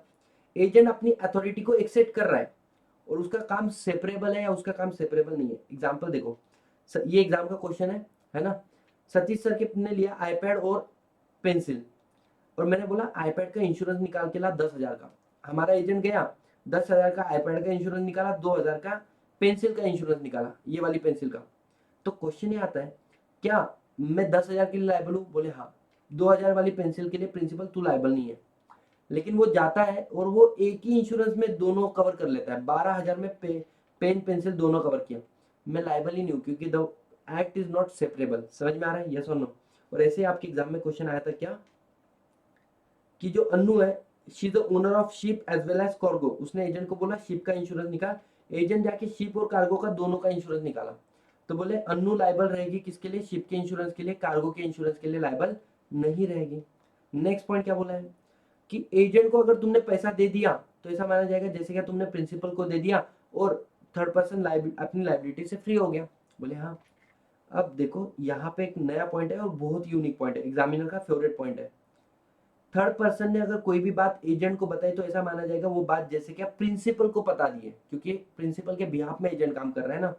अब यहाँ पे केस स्टडी है, देखो जो प्रिंसिपल है बी, इसको है ना एक थर्ड पर्सन से पैसा लेना है, कितना? से फॉर एग्जाम्पल 8 लाख रुपए लेना है। अब ये थर्ड पर्सन पैसा दे नहीं रहा है, तो ये बोलता है अपने एजेंट को कि जा तू उसकी कार परचेस कर, तू उसकी कार परचेस कर। वो अपनी कार अपने को सेल करेगा, कितने रुपए में सेल करेगा? 10 लाख रुपए में। और मैं कहाँ करूंगा उसको, अपने अपने को उससे 8 लाख रुपए लेना बाकी है ना, और 10 लाख देना है, तो अपन उसको सिर्फ 2 लाख देंगे सेट ऑफ करके। समझ में आया कंसेप्ट क्या है? इसने बोला उससे अपने को कितना लेना बाकी, 8 लाख। अपन उसकी कार परचेस करेगी कितने में, 10 लाख में। अब मैं उसको 10 लाख नहीं दूंगा, मैं उसको सिर्फ 2 लाख रुपए दूंगा सेट ऑफ करके 8 लाख के। अभी सीन क्या हुआ, ये जो सी है ना, सी ने ये बात बताया कि भाई ये जो कार है ये कार मेरी नहीं है, ये कार किसी और की है, डी की है। ये एग्जाम का क्वेश्चन है आपके। अब जैसे ही आपने एजेंट को बताया, ऐसा माना जाएगा बी को ये बात पता चल गई है, भले ही बी को एजेंट ने बताया नहीं, ठीक है। अब बी ने क्या किया, सिर्फ 2 लाख रुपए दिए इसको, बोले आफ्टर सेट ऑफ। तो यहाँ पे बी सी बोलेगा नहीं नहीं भाई मेरे को 10 लाख रुपए पूरे चाहिए। बोले क्यों, क्योंकि कार मेरी नहीं है, मेरे को पैसा किसी और को देना है। बोले मेरे को थोड़ी मालूम, बोले मैंने एजेंट को बताया था। और ऐसा माना जाएगा कि जो बात एजेंट को बताया वो तेरे को बता दिया। समझ में आया। So you can not claim the set of amount. यहाँ पर आपका हो गया ये वाला चीज। अब ये सबसे इंपॉर्टेंट है, ध्यान देना। इसके साथ में पूरा कॉन्ट्रैक्ट ऑफ एजेंसी भी आपका क्या हो जाता है, खत्म हो जाता है। तो इसको 100% फोकस दो और समझ के लो क्या बोला है कॉन्ट्रैक्ट ऑफ एजेंसी में। जो एजेंट होता है ना वो प्रिंसिपल को, वो लाइबल नहीं होता है ना थर्ड पर्सन को, यस और नो। यस, ना ही वो कॉन्ट्रैक्ट को इन्फोर्स कर सकता है because is not a party to contract. But agent to liable हो जाएगा कब, अगर तू कोई भी कार्य कर रहा है जो तेरी अथॉरिटी के बाहर है तो एजेंट टू लायबल है। या फिर तू लोगों को बता रहा है कि तू एजेंट है जबकि तू एजेंट नहीं है, और ना ही तेरा एजेंसी रेटिफाइड हुआ है। मतलब यहाँ पे प्रिंसिपल ने अन्नू को एजेंट बोलकर अपॉइंट नहीं किया, लेकिन अन्नू फिर भी सब मुंह मार के बोल रही कि मैं क्या हूँ, मैं एजेंट हूँ। अब और कॉन्ट्रैक्ट में एंटर हो गई, अगर प्रिंसिपल इसको एक्सेप्ट कर ले तो दिस इज एक एजेंसी बाय रेटिफिकेशन। लेकिन प्रिंसिपल अगर इसको एक्सेप्ट नहीं करे तो सामने वाला तेरे ऊपर केस फाइल कर सकता है फ्रॉड का। तो agent you are personally liable to third person. तीसरा, नॉन एग्जिस्टेंस ऑफ इनकॉम्पिटेंसी। आपका प्रिंसिपल अगर इनकॉम्पिटेंट है, वैसे तो प्रिंसिपल इनकॉम्पिटेंट हो ही नहीं सकता है बराबर, अनसाउंड मैनर, लेकिन वो इनकॉम्पिटेंट बन गया तो बेटा फिर उसके बाद भी तुम कार्य कर रहे हो तो you are liable to third person. अब तीसरा, अगर प्रिंसिपल अपना फॉरेन में है ना, मर्चेंट रेसिडेंट अब्रॉड या फॉरेन प्रिंसिपल है, तो इंडिया में तो एजेंट टू है, टू लायबल रहेगा। ये सबसे इंपॉर्टेंट है। Non disclosure of the name of the principal and undisclose principal, दोनों में भी फर्क है। फर्क क्या है, एक जगह पे मैं आपको ये तो बता रहा हूँ कि मैं एजेंट हूँ, लेकिन मैं किसका एजेंट हूँ ये नहीं बता पा रहा हूँ। क्यों, तो मेरे प्रिंसिपल ने बोला है कि मेरा नाम मत बताना किसी को भी, ठीक है। तो ऐसा होता है काफी बार। या फिर दूसरा केस है कि मैं आपको बता ही नहीं रहा हूँ कि मैं एजेंट बोलकर काम कर रहा हूँ, आपको मैं ऐसे रिप्रेजेंट कर रहा हूँ जैसे कि मैं खुद ही कॉन्ट्रैक्ट में एंटर कर रहा हूँ, ठीक है। तो ये वाला पहले बात करते हैं कि non disclosure of the name of the agent. Principal ने बोला do not disclose my name at any cost, ठीक है। अब ये एजेंट है, एजेंट क्या किया, थर्ड पर्सन के साथ में कॉन्ट्रैक्ट में एंटर हो गया। तो बोले थर्ड पर्सन ने पूछा इज इट योर कार, बोले नहीं आई एम जस्ट एजेंट, लेकिन कार जिसकी है मैं उसका नाम बता नहीं सकता। कल जाके अगर ये थर्ड पर्सन कार परचेस करता है तो कौन लायबल है, एजेंट लायबल या प्रिंसिपल, बोले तब तो प्रिंसिपल ही लायबल रहेगा ना। बोले हाँ, the principal is liable to third party. लेकिन अब ये उल्टा केस है क्या, कि यहाँ पर अन्नू जो एजेंट है वो थर्ड पर्सन को बता ही नहीं रही कि मैं एजेंट हूं और कार सेल करने की कोशिश कर रही है। तो ऐसे वाले केस में 3 एग्जाम्पल आपके केस स्टडी के फॉर्मेट पे एग्जाम में आए थे, वो डिस्कस करूंगा। बोले third party come to know about the principal, बाद में उसको पता चला प्रिंसिपल। अब थर्ड पार्टी तो सीधा action, agent is liable to third party ना, तो थर्ड पार्टी एक्शन ले सकती है एजेंट के ऊपर। Third party come to know about the principal name before court verdict is pass, तो थर्ड पार्टी तो प्रिंसिपल को भी केस फाइल कर सकती है, एजेंट को या दोनों को भी। ये देखो, A enter into contract with B for sale of 100 bales. A ने अपने 100 बेल्स किसको सेल किया, बी को। एंड आफ्टरवर्ड बाद में उसको पता चला कि बी एज एजेंट बोल के काम कर रहा है किसका, सी का। तो ए में फाइल सूट अगेंस्ट बी और सी और both for the price of cotton. एक के अगेंस्ट में, दोनों के अगेंस्ट में केस फाइल कर सकते हैं। बोले हाँ। नेक्स्ट पॉइंट, अब यहाँ पे क्या हुआ सुनो, ए ने राइस सेल किया बी को कितना, 1 लाख रुपए का, और बी ने 50,000 रुपए दे दिए। और बाद में पता चलता है कि ये ए तो पैसा लेके भग गया 50,000, और एक्चुअली जो प्रिंसिपल है वो कौन है, सी है। अब सी बोलता है मेरे को 1 लाख रुपए दे, बी बोलेगा 1 लाख रुपए तो नहीं दूंगा, है ना, मैं सिर्फ सेट ऑफ करके कितना दूंगा, 50,000 रुपए दूंगा। समझ में आ रहा है। ये एक एग्जाम्पल भी आपके केस एग्जाम में आया था। ए who owes 50,000 rupee to B for sale of 1 lakh rupees के राइस, बराबर। A acting as agent of C. A is acting as agent of C in the transaction, but B has no knowledge. B को नहीं पता था। Nor reasonable ground of क्या suspicious, और इस ground suspicious क्या है कि भाई मानो ए बच गया, तो सी कैन नॉट कंपेल बी कि तू मेरे को पूरा पैसा दे विदाउट डिडक्टिंग जो तूने ए को दिया। ऐसा नहीं है मैं पहले ए को जो दिया वो डिडक्ट करूंगा फिर मैं तेरे को दूंगा, पूरा तो नहीं दूंगा। और लास्ट वाला पॉइंट बच्चों, ये तो रियल लाइफ केस स्टडी है ना, I will not take a name only, celebrity का, ठीक है। तो यहाँ पे क्या हुआ, थर्ड पर्सन ये बोल रहा है कि अगर मेरे को पता चलता था ना बोले कि तुम्हारा प्रिंसिपल कौन है, उसका नाम सुन के मैं तुम्हारे साथ में कॉन्ट्रैक्ट में एंटर नहीं होता था। मतलब क्या, there is a, yes he is a celebrity जिसको बैन कर दिया था कि तुम वानखेड़े स्टेडियम में आ ही नहीं सकते हो, ठीक है। अब उसको क्या लगता है कि यार मैं तो वानखेड़े स्टेडियम में नहीं जा सकता हूँ ना, उसने भेजा अपने एजेंट को, और एजेंट ने निकाल के दिए वानखेड़े स्टेडियम के टिकट। अब जब वो वानखेड़े स्टेडियम के टिकट लेके गया, उस समय में भी उसको रोक सकते, क्यों, बोल सकते कि अगर हमको पता रहता ना वो तेरा एजेंट है तो हम उसको भी नहीं देते थे। तो यही हुआ, if third person come to know the identity of the principal before entering into contract, he may enter, he may not enter into contract. बोले अगर हमको पहले पता रहता ना हम तो कॉन्ट्रैक्ट में एंटर ही नहीं कर सकते, तो भले ही कॉन्ट्रैक्ट में एंटर हो चुके तो थर्ड पर्सन क्या करेगा, थर्ड पर्सन हैव राइट, क्या राइट है थर्ड पर्सन के पास, टू रिसाइन द कॉन्ट्रैक्ट। भले तुम कॉन्ट्रैक्ट में एंटर होने के साथ बाद में रिसाइन करो, और इसमें ब्रीच ऑफ कॉन्ट्रैक्ट नहीं बोला जाएगा। Here we are done with the entire contract of agency guys, I tried my level best कि बिना कोई क्वेश्चन स्किप करें मैंने एजेंसी भी पूरा रिवाइज करवा के दे दिया आप लोगों का। चलो, so thank you so much guys, है ना।